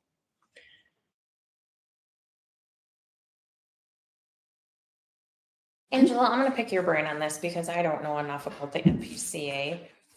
Is that something that you think they would go for? If it is part of their regulations for us to have these things fixed? I think it's twofold. And they basically told us our agreement is to look at I&I. We then designated where we felt the biggest need was based on what we've done, based on flows and all those things. So then we identified these areas for them to do a study on. So now that we find this information, we're looking to improve like Main Street Mhm. and maybe this Pike Street East. And then second, because we've identified there's a lot of issues, so they wanna see us do it. Now, if we have these, let's say Pike Street West and Central, and you identify a few lateral lines that need to be done that show the most eye and eye, they're probably gonna say, well, you should send them a letter, tell them that we know you have this issue, and you have this much time to replace it. Okay. Now, if it's in our line, I think if you have, things set up, we're doing this year, doing this next year, they probably would agree to knowing that we're moving forward with those things. Unless they're in bad shape. That all comes to if they're okay with us putting it off. Because I think they wanna see us do things relatively soon. Thank Does that you. answer your question? Yes, thank you. I would say too, there's probably more sections in town based off of the televising that we received, that even if the MPCA pushed back that we didn't wanna do these segments, Mhm. we would still want to switch that responsibility somewhere else, because these really aren't, like, the main line I is not bad at all. It's not a large concern. Okay, So even if they push back on us, like, well, you need to find more areas that we should review then. Mhm. That would be a perfectly acceptable answer on their end, Okay. but forcing us to replace something that doesn't have any problems wouldn't make sense. Okay. Even on their perspective. So at worst, I could see their response being, well, then we should review the rest of all of the main lines as we get them, and maybe we don't have to do all of those additional, 6 blocks, but you need to find somewhere else in town that we should at least have a plan. Okay. Whatever it might be, but no matter what, the recommendation would not be to do those streets. well, and I appreciate that because that is great to know that, yes, these were issues, but after looking that it's not, I mean, I'll be honest, I'm sure those residents are gonna be like, "Woo." Just like you would have been. Oh, no. I would have very much been. And we can definitely like prove how much work we've done to identify like the I&I issues for all these segments. Yes. And I think the MPCA likes to see that as well. Yes, So doing that due diligence Yeah. side of it, absolutely, absolutely. So when we look at Second Avenue and East Pike Street, time-wise, hearing that Main Street, we're gonna get started, possibly have follow-up the next year. What would be our ETA for those roads? Would it still be this fall or would it be something next year? Do you want to jump in now? Yeah, we can. So kinda sorry. jump in. No, you're good. We can kind of jump into the proposal a little bit more on that side of things. So for these additional areas, we do have a proposal for like doing the final design, feasibility report, those types of things. With them needing a feasibility report and everything else, like there's just not a feasible way to get all that done to have construction this year.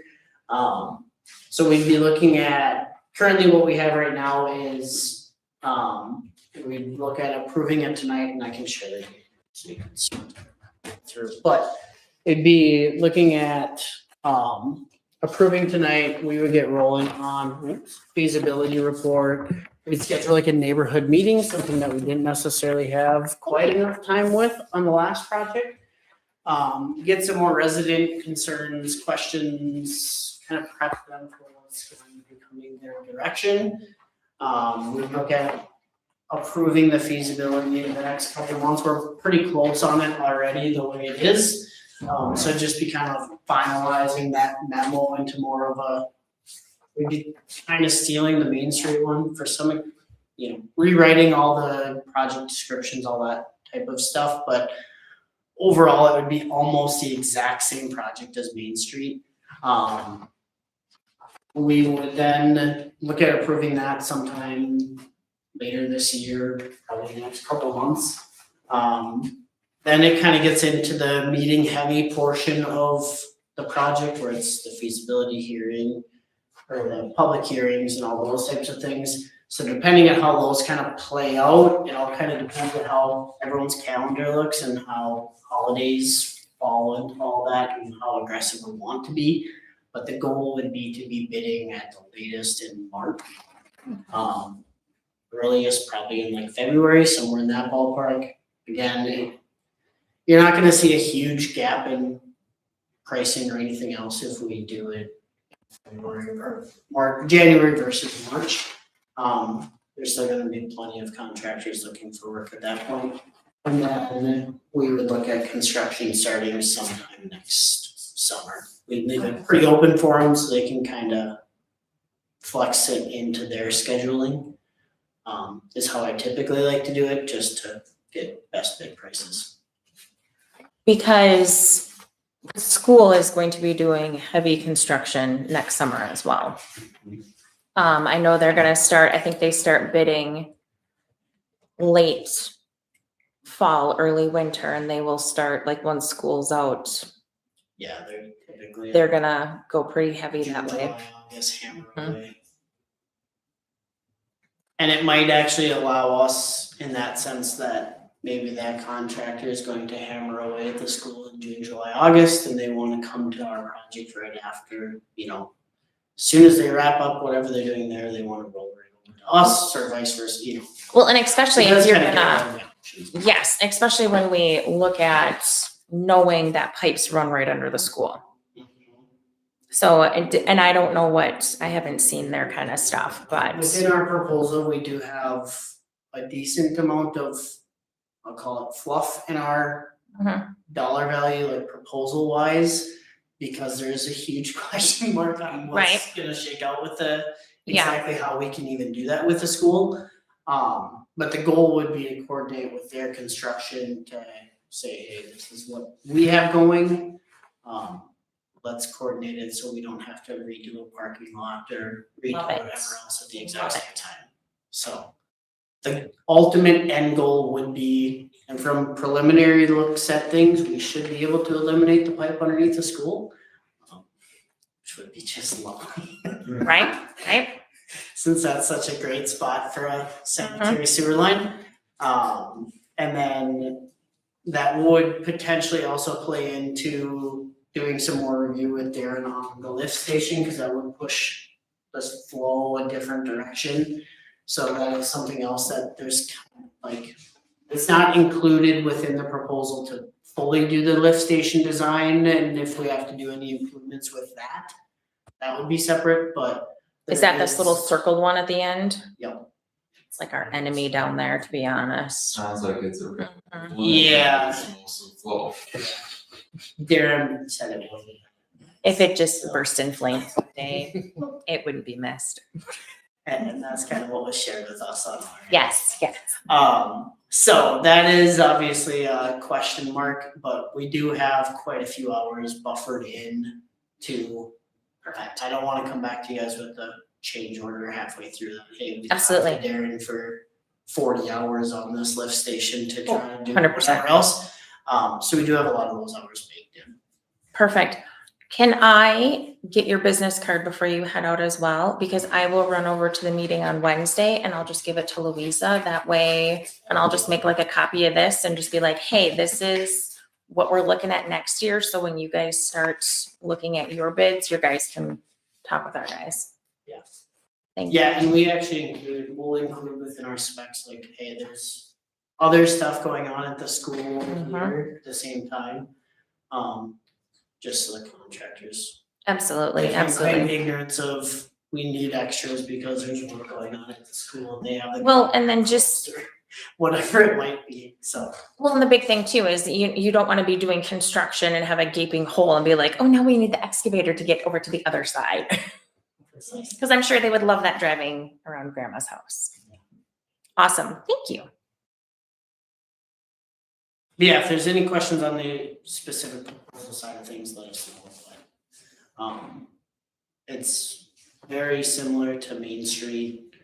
The primary goal this go around versus last, is to try to have a little bit more resident engagement before we get to public hearings, slash just like closer to final design done, just so we have a little more time on this one versus the last go around Yes. of trying to hammer it through as fast as possible. So on this one, we would try to do a little bit more. Resident wise, is it the same amount of residents or a little bit less? I think it'd be a little bit less. Okay. Just slightly less. Yeah, That's it's what I was very thinking. similar to Main Street, honestly, in size and scope. Sure. I mean, the nice thing is we are gonna be a little more, It's a little bit, I think it's a little bit less, well, I think there's a little bit less residents, a little bit less water main, okay, or about the same water main, but water, or Main Street had no water mains, like like that one might have more blocks, but sure, this one's very similar in size, perfect. cost wise. Thank you, thank you.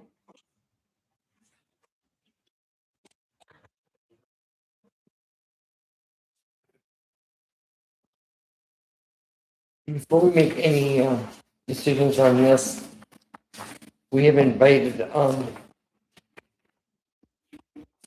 Bowling Engineering to come talk to us about this, the next phase in our project too. So Laura, I'm gonna turn it over to you.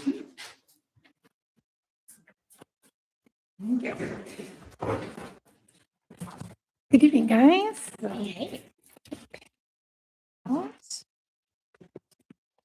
First, I want to introduce another funding team member. That's with us, Nicole Cisniak recently joined our team. Nicole and her family live in rural Belgrade. And actually Nicole is kind of the perfect fit. She has 15 plus years in working in coordination with Minnesota Housing. So she will be a key member in working with the Greater Minnesota Housing Grant that you guys are working with. So she's actually started already in some of those conversations and coordination with Angela on working through that process itself too. So in additional updates with the housing development project, Paul, he was able to attend the last EDA meeting and now will be coming up to the planning and zoning meeting, which will then result in coming to you guys in this next planned August meeting to be looking at that preliminary plat work. So that on that side is continuing to move forward. On the grant side of things, it's been slow asking. Before we left, Nicole double checked to make sure if anything had come through. We have coordination with a portal system, box.com. Nicole was able to get the work plan submitted along with a couple of other documentation, the sources and things in coordination with Angela. So they do have a sample grant agreement on there. I don't know if Angela has looked at it yet, but it's pretty bleak as to how fast they're moving on anything. I will say Osakis' project, we've at least got a sample grant agreement versus some of the other projects we're working with. So we'll just keep you in the loop, keep that process rolling. And then in front of you too, you're going to see some information on this project that Randy had reached out to us to see if he'd be willing to come in and discuss kind of looking at this next phase of this project that you guys are working through. And so in front of you, you're going to see a proposal that we've put together just based on the very, very preliminary information we have in hand at this point in time through a couple conversations and really at this point, what's in front of you is just being able, it's an engineering design and bidding for that Second Avenue and East, which has been the priority at this point in time. You will see the different things that would be included in that work. Using a lot of the exploratory work that you've already put into play, we wouldn't be going out and making you guys go through something through that again, updating that feasibility work, and then another add-on benefit now with BALIG is that Bill Dunn, a former MPCA employee for almost 40 years, is now a BALIG team member. And so he would be that direct liaison through MPCA and be able to bring that to this project as well in coordination for the remaining portions of your agreement that you do have with PCA. So that's been a nice addition to our team to be able to work with those agencies as they're working through projects such as this. So you will see what we've included in that proposal for that task order. And then on top of that, there's an additional task order in place you will see, and that is our task order 4. And that is our funding, admin, and administration services task order. What that is really key because Bollig was initially invited to come to Osakis and take a look at options based on our ability to not only secure funding, but then also have successful administration for communities across the state with working through projects such as this. We look at ways to be able to reduce the complete cost burden on the residents. And so we throw everything at the wall, we take a look at what's out there, and we're able to bring that back to these projects so that, again, you can share with your residents as you're getting these calls that you have the ability to secure some funding sources that can assist with that project itself. Very similar to what we've been able to do with the housing development project and other projects that we've talked to you guys about in the past. With that, not only is it identifying those sources, it's doing the application, it's doing the administration of all those funding sources. You have a phenomenal clerk at hand, and Angela does a great job, but when she's dealing with cat calls and things like that her hands are incredibly full, we can kind of come in and fill in, and we're just more of an extension of that, of the city staff person. Every funding opportunity comes in front of you. You guys get to yay or nay it, but this allows us to be able to go after those things as they come up and not have to wait, get it in front of you, and that sort of thing. So it allows us to have a green light to bring things to you immediately and move on them. You guys know some of these opportunities are short windows. And so that we want to make sure that we're turning those as quickly as possible. And so another thing too is, as we've already identified for this upcoming phase that you guys are looking at in correspondence with this task order 3, we've already identified multiple funding sources that would be eligible for this project. One of which is our agency just secured the first state of Minnesota. It's a new EPA grant source, and we just secured that 3 weeks ago, and this is a potential project that might be eligible for these funds as well. So we'd love to be able to have that opportunity to work with them again and looking at how this might fit with your project itself. Plus, there's a couple of other ones that are coming up that do have some tight timeline windows, and so that's where this timing is kind of perfect as we're moving into that next phase of looking at this project and getting that moving. So I've talked about a bunch of different things here. And again, we're just thankful Randy reached out and you guys had invited us to come and take a look at this opportunity. It's exciting to us as we've really enjoyed working with the city on our other projects. So questions for me or Nicole, as she's the newbie maybe, and drill her and see how she does on this. But How are you with cats? no, yeah. As a citizen of Calgary, Bruton has a bad cat Yeah. problem. So we actually talk about cats. Yeah. I'm so concerned about cats. I'm like, oh my God. Yes. You know, I do have a sense of cats. When we were able to come and talk to the clerks group, that's the biggest thing is reaching out to your network of other clerks. And right away when you were talking, she was done Bruton. And I was like, yes, Bruton has a terrible feral cat issue. So I'm just saying, if you want some ideas, that's an opportunity. So I love it. I love it. yeah. I just have one question. Yeah. I see your fee on here is 17% of construction. Yeah. Yep. Okay. And that's fine. Yep. Okay, you're talking to people that don't know anything about construction. Yep. When you say 17%, am I looking at 100,000? Am I looking at 500,000? Yep. And those are going to come in as those other costs come into place. We don't know enough about the project right now. We were brought in to come to talk to you guys at this point in time. So I don't have any of that exploratory work in front of us. I don't know what those construction costs are going to be. But what I can tell you is that fee is low. If you're looking at it industry-wide as to a percentage of what those costs would be, that's going to be low. That is what's comparable to the costs that were put into that housing project. We want this chance to be able to do work for the city of Osakis, and that's what we're willing to look at this point in time. So it doesn't really answer your question, Mayor, because I don't know what those costs are because I don't have the televising and those I things in front I of me. figured that's exactly what you were gonna tell me. Yeah, Had- sorry. Had to ask. Yep, no, absolutely, absolutely. I would assume they'll be very close to our estimate, which is $1 million. And I assume that too, but Comparatively. I was gonna say, but I had to ask. Yep. Oh. The task order 4.2, that is, not just in correspondence with this project. If there's other projects that the city of Osakis would like us to look at for funding opportunities that that Bali would be part of, that can follow suit. So this is not just a one project thing. This allows us to, if there's a tree grant out there that somebody wants us to look at, I mean, those are some of the things that we can have our funding team, nothing with cats, maybe. I don't know about that. Say one. that's Sure. another touchy subject. Yeah. Oh, trees. Okay, maybe yeah. So that's included in there as well. Task order 4 really has nothing to do with 3, other than, I mean, it could be a Absolutely. opportunity, but we could do task order 4 right now, and you would be working for us in the funding area, not only that. Well, we want to do task order 3. That's what we were brought here to do.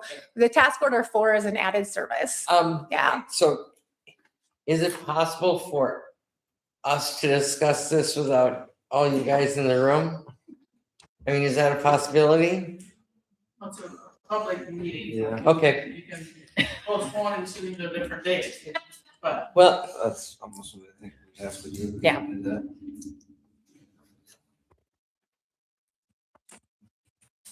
You can also be brutally honest and Justin will be okay. It's not Like I the first say, time we've had this situation. well, I know, and we've all seen it before, no big deal. I personally would almost like 5 minutes to think. You know, I hate to, we can call. Can we, I was gonna recess. say, can we do a recess and We can restroom put- break, stretch? Or you can put it off to the end of the meeting. You don't have to make a decision this minute. Just my honest opinion. And Please, again, that's- everyone loves my honest opinion. that's, we do. That's why you're up here. Whether we take 5 minutes or 2 weeks, we still will have people sitting in the same room with these two different things. And I think we all just have to, I agree, Okay. think about what is in front of us, but regardless of the decision, one company is gonna be a Yeah. little disappointed, and Oh, we yes. just, from my perspective, the last time when you came, I feel like I didn't really give you guys a fair chance because we were already pretty invested in WSB. And I remember that, and I was taking my brutal honesty, and I felt like we needed to do this one. But now I feel like this is a new chapter, and I've been very happy with what WSB has brought to the table, but sometimes maybe we need new eyes looking at different things, and there's nothing wrong with taking a new chance, so to speak, on something different. Yeah. Regardless of what we decide, someone's gonna be a little disappointed, and we all just have to put our big pants on and just make a decision Yes, about and it. that's fine. But would you be opposed for a 5-minute No, recess? no, not at all. So I can Not go at to the all. restroom? Yeah, come And on. then- I was gonna say, I have to too, and then, Yep. you know, It gives us like a little like I more say, time it to just kind of read gives through, me a minute to just kind of, think things. I was gonna say, Absolutely. it's always so much information. So you I'll know, make a motion to take a 10-minute, up to 10-minute recess. I'll second. motion has been made and seconded for up to a 10-minute recess. All in favor, say aye. Aye. Opposed, same sign. Okay, I'll be back in just a minute. Yep. I cannot believe of all topics you picked trees, and I'm like, That was no, it wasn't.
The bathroom break is. Back into, or- Back to business. I was gonna Yes. say, we're back to order.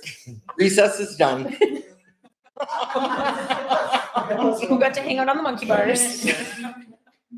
That was pretty official, wasn't it? Yes. Mallet over there just.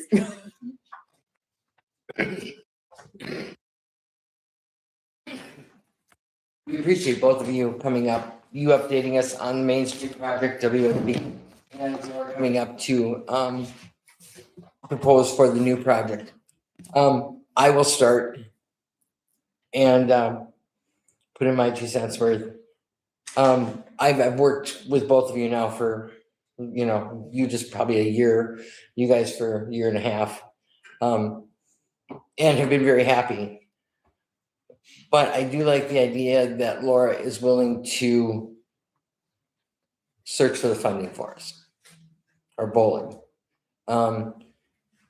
So I think, in my opinion, I would lean towards accepting the task orders 3 and 4 from bowling to proceed with the second and East Pike Street project.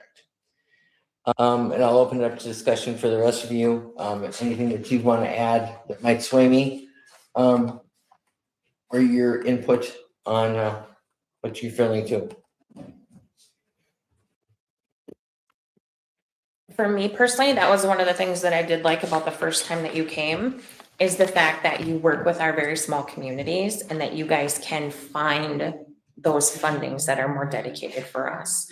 Because I know there's, especially looking at road construction, there's not a lot of funding out there for that.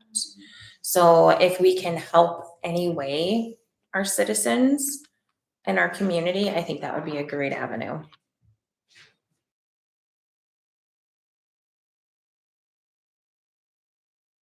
I'm good with moving forward. I know I'm both sitting here this evening and it is a tough decision either way. And I welcome just a different perspective on things to see giving you guys a try to see what you can do for us. And it's nothing to discredit what WSB has done. They've done an amazing job for us, and we can reevaluate in the future and kind of see where it goes. So I'm fine with it.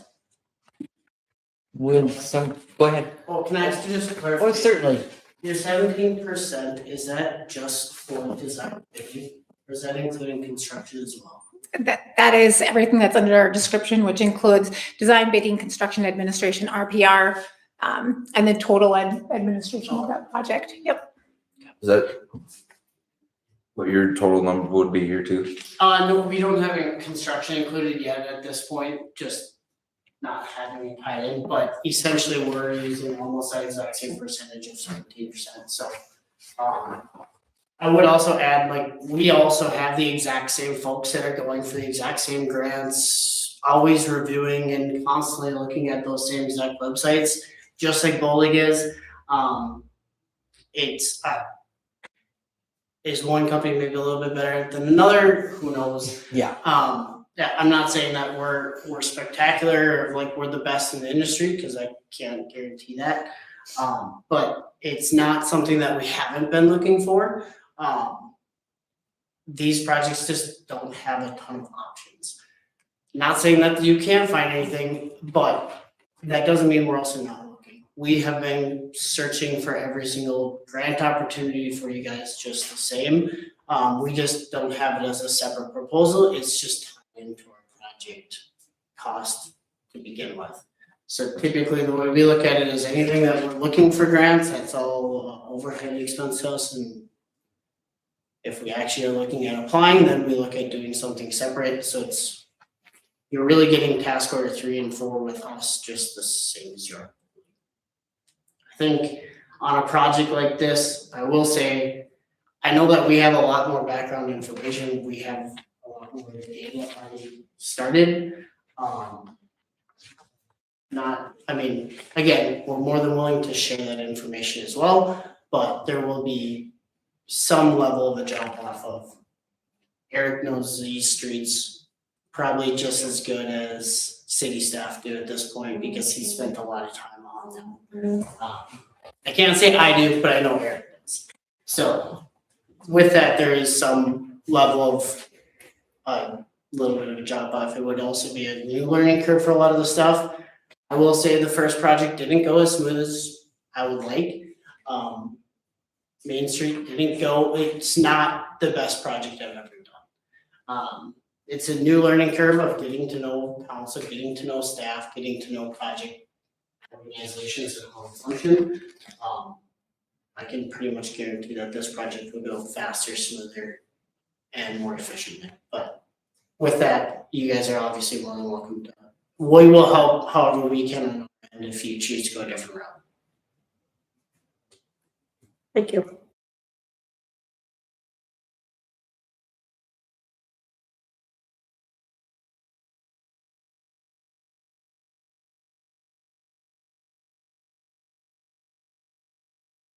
And just so I'm clear, when we make this, Randy was someone who also had asked Ballard Yes. to come? Yes. Okay. Yeah, Randy and I have worked with Laura and Paul, thank you, at the EDA on that Inford. Okay. So yes, Randy did reach out to them, and unfortunately he couldn't be here this evening. Sure.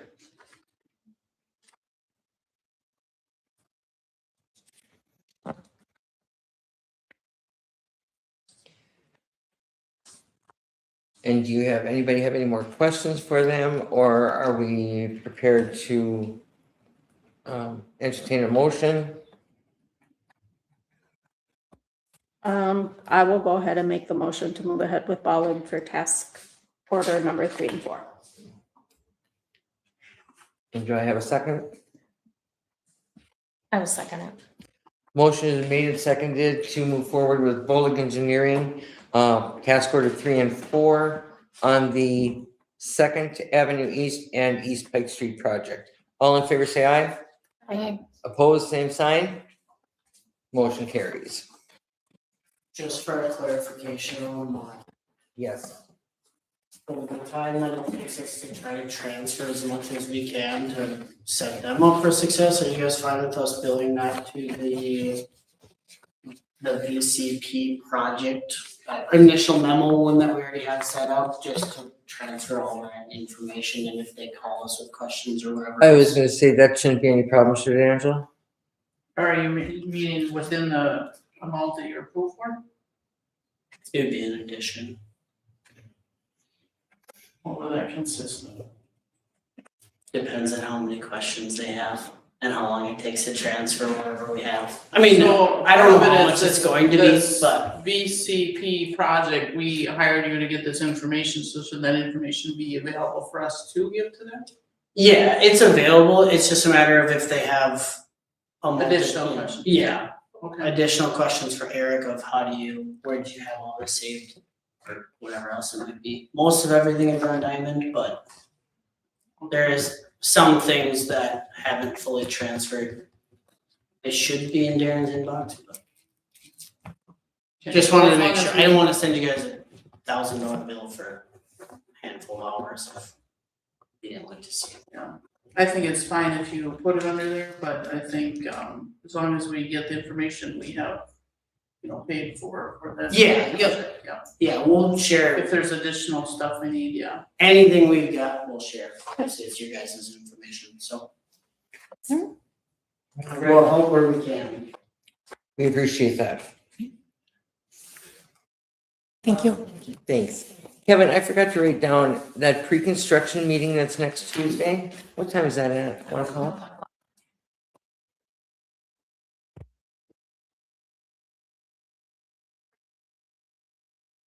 Okay.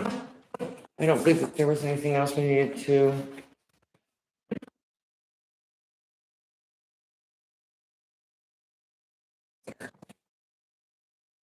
Project number 489, main lift station.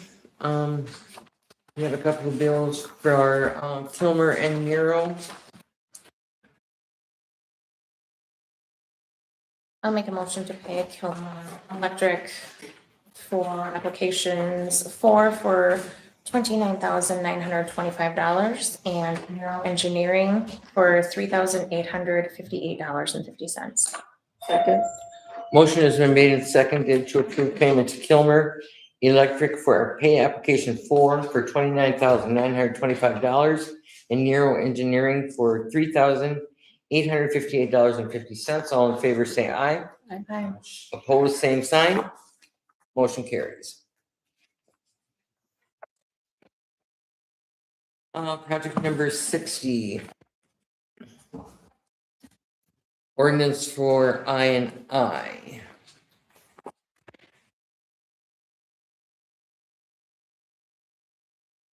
This is what Angela was,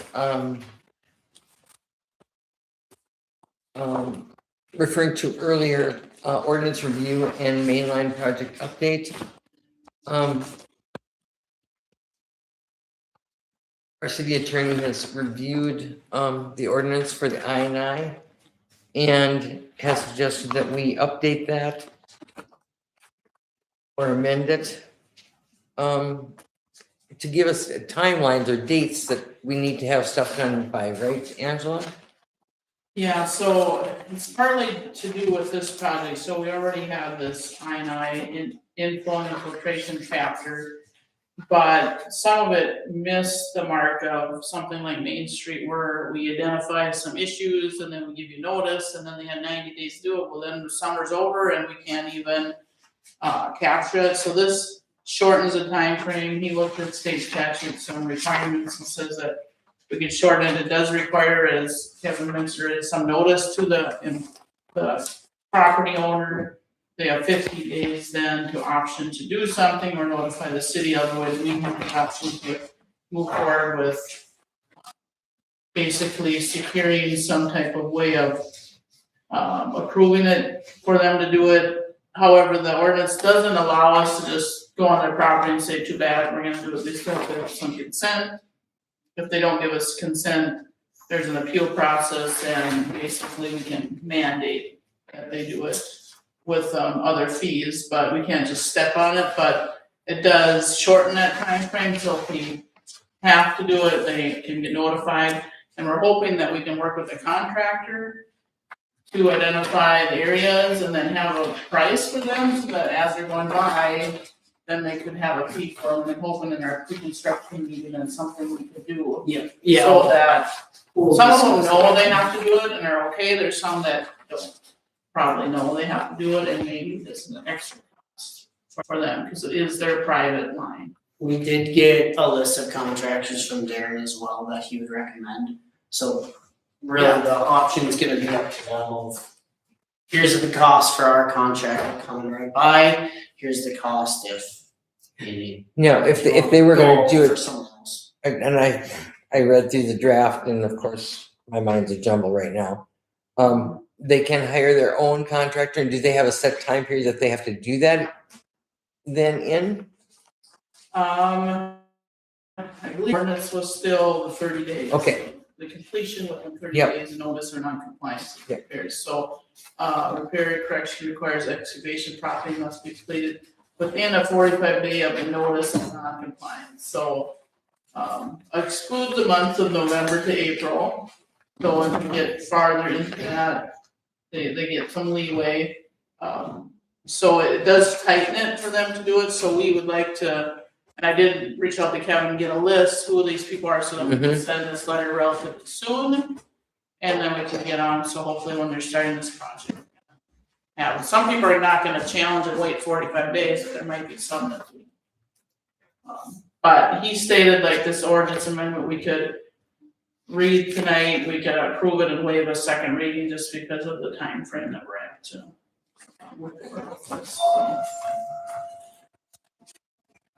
I reviewed it a couple times, I think it's pretty thorough for what it is that we need. Underlying portions is what he's changing, Mm-hmm. if you want to look at that, It's a long one. it is long.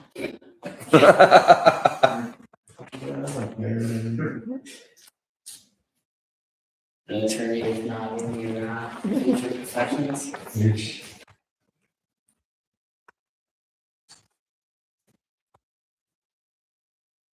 And I'm hoping the council agrees with me that I should just go ahead and read it and we should move forward because we're on the time crunch Yeah, I anyway. agree. Sounds good to me. Thank you. Ordinance number 2026-149, an ordinance amending the City of Osakis City Code Chapter 55, inflow and infiltration, and Chapter 90, public nuisances to address private lateral repair and replacement. The City Council of the City of Osakis, Minnesota does ordain. Section 1, that the City of Osakis hereby amends Chapter 55-10 of the Osakis City Code, which shall read as follows. Correct, Chapter 55-10 corrections. A, general corrections. Upon notice that the discharge of clear water on a property is not in compliance with this chapter, the owner or occupant of the property shall cease from discharging clear water in violation of this chapter and shall make the necessary repairs and corrections to discharge the clear water in accordance with this chapter. Discharge of clear water in compliance with this chapter shall be corrected within 30 days of the date of notice of noncompliance. If the repairs and corrections require evacuation, the property owner shall have 90 days exclusive of the months of November through April to complete the repairs. A post-repair inspection of the property will be completed within 15 days after the completion of the repair. Section B, city improvement project. When the city orders a city improvement project pursuant and a private sewer lateral within the project area is found to be deficient following an inspection conducted pursuant to Chapter 55-07, subsection B2H, the property owner or occupant shall repair or replace the full lateral, including the portion within the public right-of-way and the portion on private property from the city sanitary sewer main to the building or structure it serves. The city shall notify the property owner of the deficiency and the requirements of this section in writing within 30 business days of the inspection required under Chapter 55-07 B2H. Subsection C, owner or occupant election. Upon receipt of notice under Division B of this section, the property owner shall within 15 days elect one of the following options by written notice to the city. 1, city contractor. The property owner may authorize the city's contractor to repair or replace the full lateral. To elect this option, the property owner shall execute a written consent agreement with the city authorizing entry onto the property for the purpose of full lateral repair or replacement. The full cost of work shall be invoiced to the property owner. Unpaid charges will be assessed against the property pursuant to Minnesota statutes 429-101 and 444-075 and the city's special assessment policy. 2, owner or occupant contractor. The property owner may arrange for a licensed contractor of the property owner's choosing to repair or replace the full lateral. The property owner or occupant's contractor must complete all work prior to the deadline established by the city, consistent with the street improvement project schedule. The property owner shall provide the city with documentation of the contractor's license and shall arrange for post-repair inspection to be conducted by the city upon completion. All work is subject to city approval. There shall be no evacuation within the public right-of-way without prior written approval of the public works director. If the property owner or occupant fails to make an election within 15 days notice under this division, the property owner or occupant shall be deemed to be in violation of this chapter and shall be subject to the penalties and enforcement mechanisms set forth in 55-99 and 55.13. D, self-help city performed repairs. For properties subject to a city improvement project under Division B of this section, the cure periods and procedures set forth in this section, in this Division D, govern in lieu of the general correction timelines in Division A. Repairs and corrections necessary to bring any property found to be in non-compliant by the inspection required in 55-07 B2H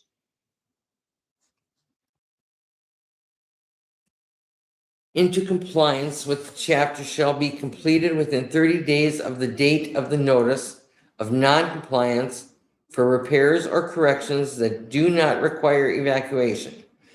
Repairs or corrections that require excavation of the property must be completed within 45 days of the date of the notice of non-compliance, exclusive of the months of November through April. The property owner shall request a post-repair inspection of the property within 10 calendar days after completion of the repair or correction, which inspection shall be completed as determined by the enforcement authority. A property owner may appeal a notice of noncompliance and any required repairs or corrections pursuant to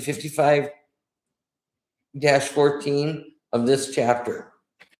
If the city council, after hearing an appeal, orders the property owner to complete the repair or correction, or if no timely appeal is submitted and the repair or correction is not timely completed within the applicable cure period set forth in this section, the city may enter onto the property and cause the necessary repair or correction to be completed at the expense of the property owner. Division E, personal liability lien.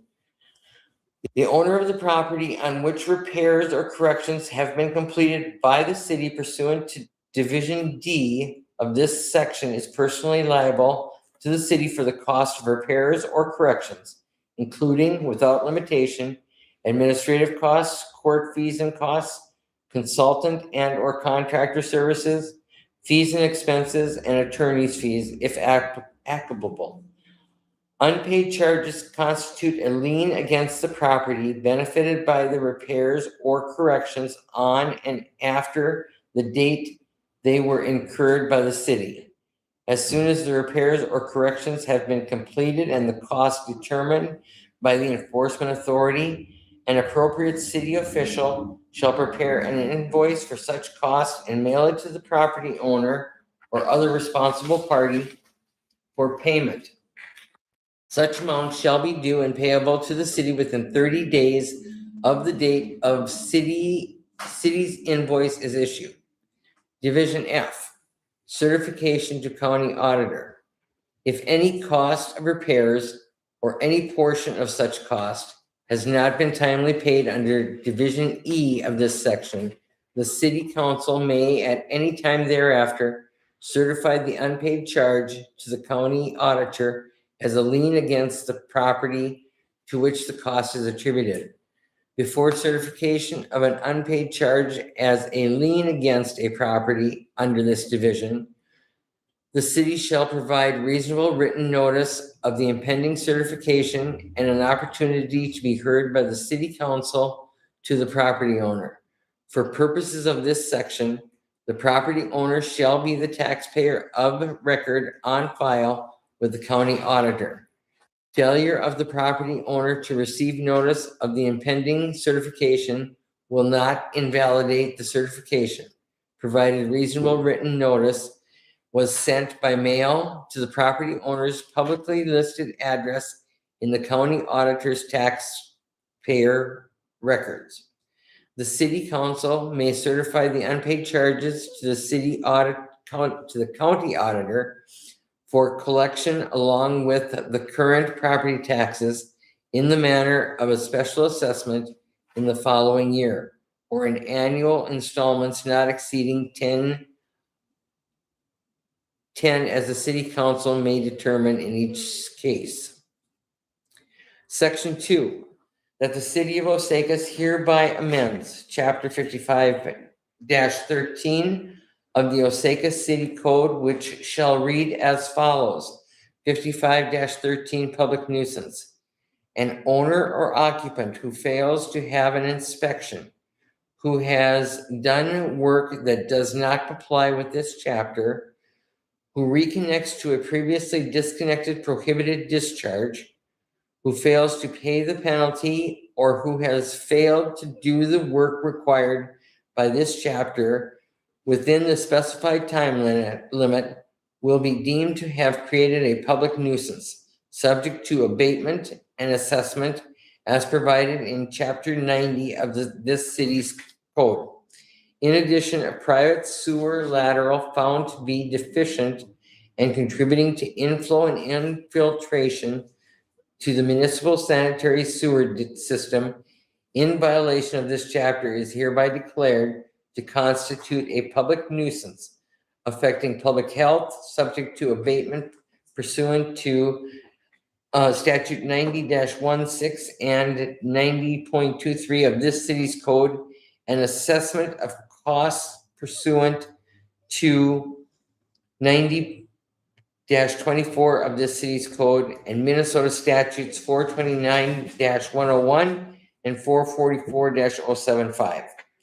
Section 3, that the city of Osakis hereby amends chapter 90-01 of the Osakis City Code, which shall read as follows. 90-1, accessible current services.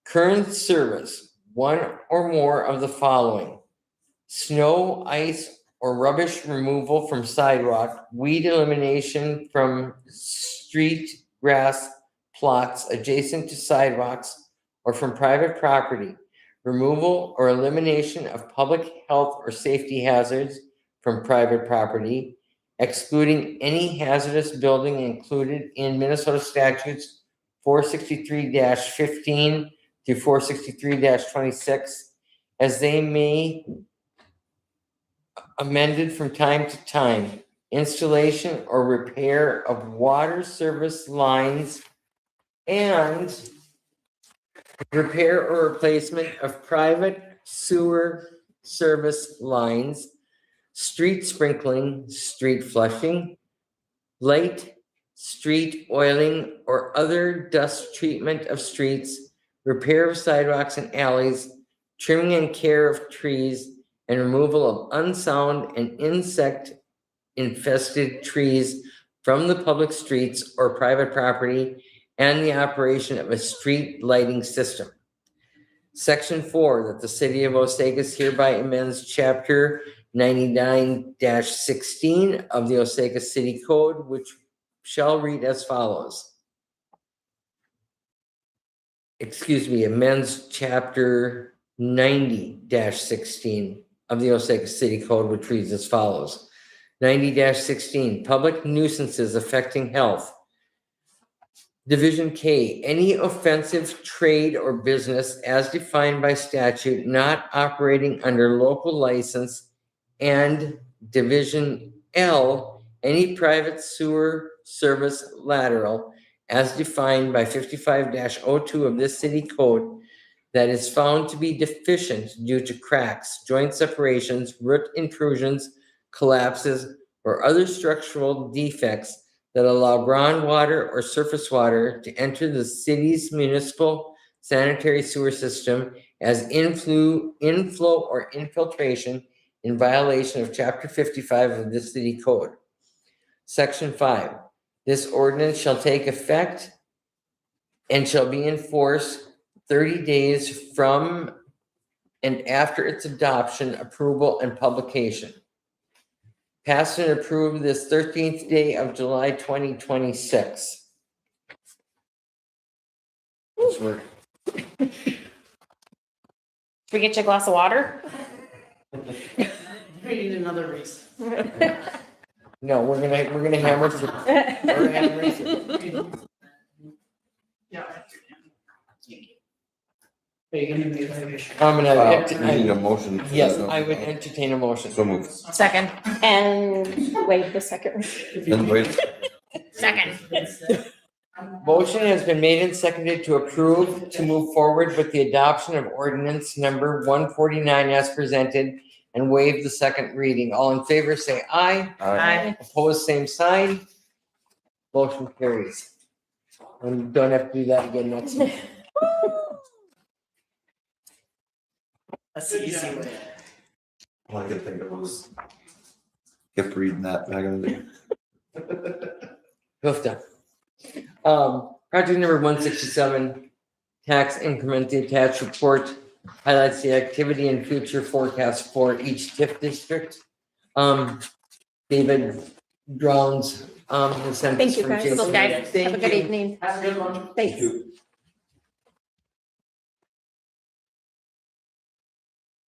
The only probably highlighted thing is that 1-6, we did transfer all the money to help make our bond payment, but they said there has to be a balance based on the number.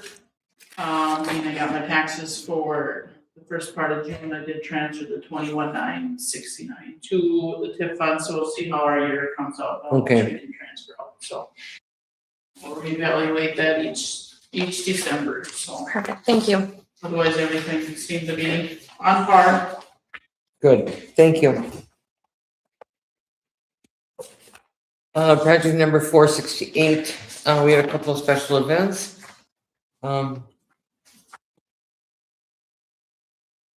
The bull riding for, case Osakis.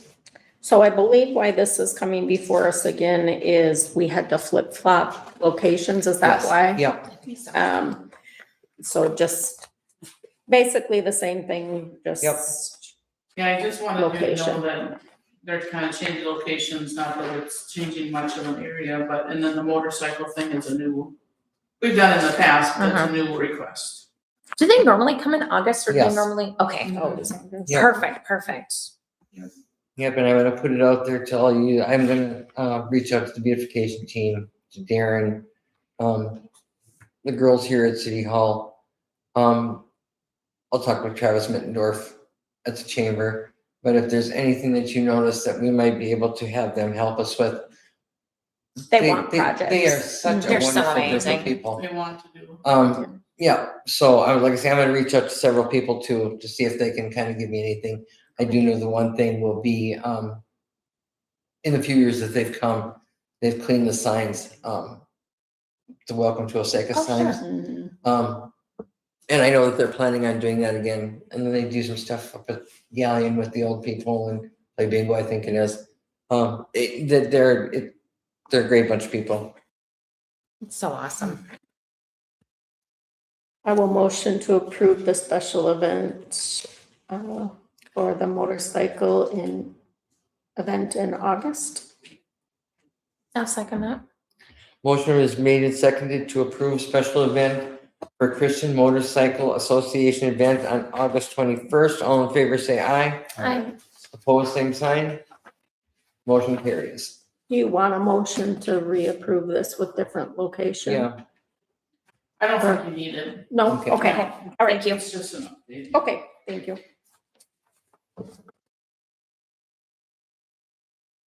project number 69, Councilman Member Backus Thank you. would like to discuss with the council the ice carousel on January 8th and 9th.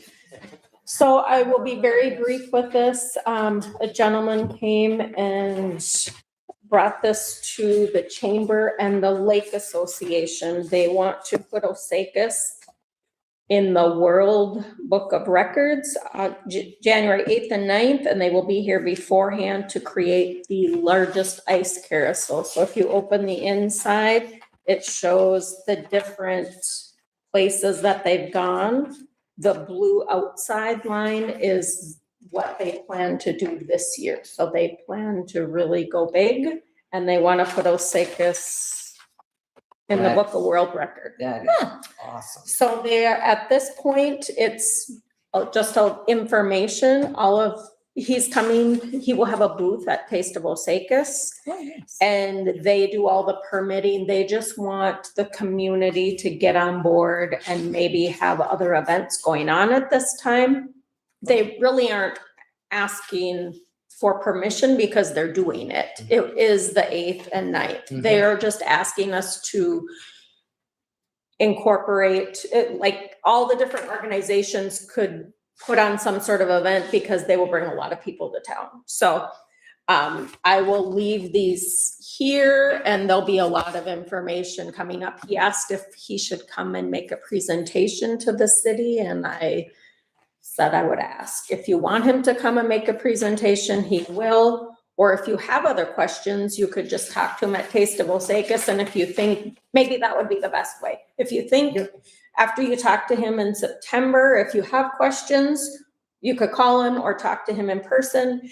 And if after that, we want to have him present also, I could invite him to do that, so.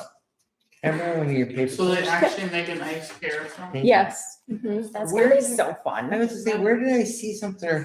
I talked to somebody about something very similar to that, and they said it was It's just. quite a process Yes. and they go all over, as you can see, all over the world Yes. doing this and it will actually spin and they come ahead of time and they talk with people who are potentially ice fishing to tell them that they're here for this world record and they would only be inconvenienced for a little while and there's only so many large lakes that they are able to do this on and they picked Osakis. So I was actually just gonna ask what brought them to Osakis. the size of the lake, it That's was, so Just because I want to say it's 3 miles wide. So I mean, just with that. and he knew, of course, they could not disrupt the north end of the lake, but he thinks The big part should be the big decent. So, Oh, cool. That's But thank awesome. you for the information. I'm excited. and I'll leave these here, Angela, if people Yeah. come in and want to Thank take you. it. Okay, project number 286, donations. The city has received donation funds for the Osakis First Responders, Fire Department, Osakis Beautification, general donations, visitor center, and fireworks. These donations help to keep the programs operating in our community. Donations are very much appreciated, and we can never extend the proper thank you to all the community for their support and generosity. Motion to approve the donations. Beautiful. Resolution 2020, motion has been made and seconded to approve resolution 2026-21, approving donations to the city of Osakis for the purposes as listed. All in favor, say aye. Aye. Opposed, same sign. Motion carries.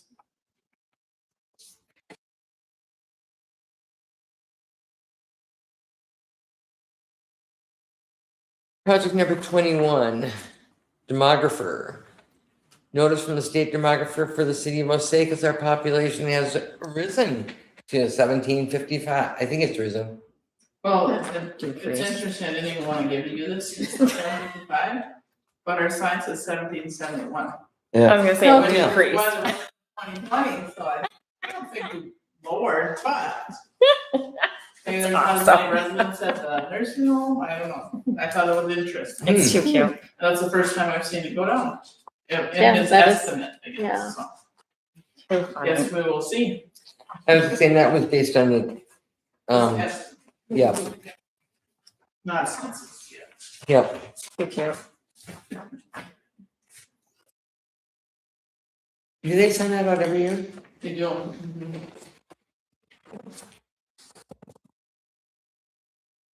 Project number 444, wastewater project. Rick Meister from Nero Engineering has been working on the wastewater project improvement design. And we have an invoice from Nero for that. I'll make a motion to pay Neuro Engineering for $10,696.25. Motion has been made and seconded to approve payment to Nero Engineering for $10,696.25. All in favor, say aye. Aye. Opposed, same sign. Motion carries. And then we finally got an opening letter from MAPE Union. Yeah. So yes, we would be more than happy to start talking to all those people. Is there anything else anyone would like to, oh, I would like to say tomorrow, July 14th, open for signing up for election. And the filings. Yeah. Election filings goes through July 28th. Anyone listening, if you are interested and have questions, please reach out to any of us. I'd be more than happy to answer them. But yes, get out there and file. And Is there a website that we can see those who have filed? We have to report it to the county and the county puts it on the state's website. Okay. So you can go to the Secretary of State's office, have election things, you have to search your precinct and then you can find it. Thank you. Send them as soon as we get them. It is public information as soon as they file. I was gonna say, I know I watched it last year and watched how things were coming in, which was, it's fun to see. It's really neat to see. I would entertain a motion, and if no one has anything further. I'll make a motion to adjourn. Second. Motion has been made and seconded to adjourn. All in favor, say aye. Aye. Opposed, same sign. Motion carries.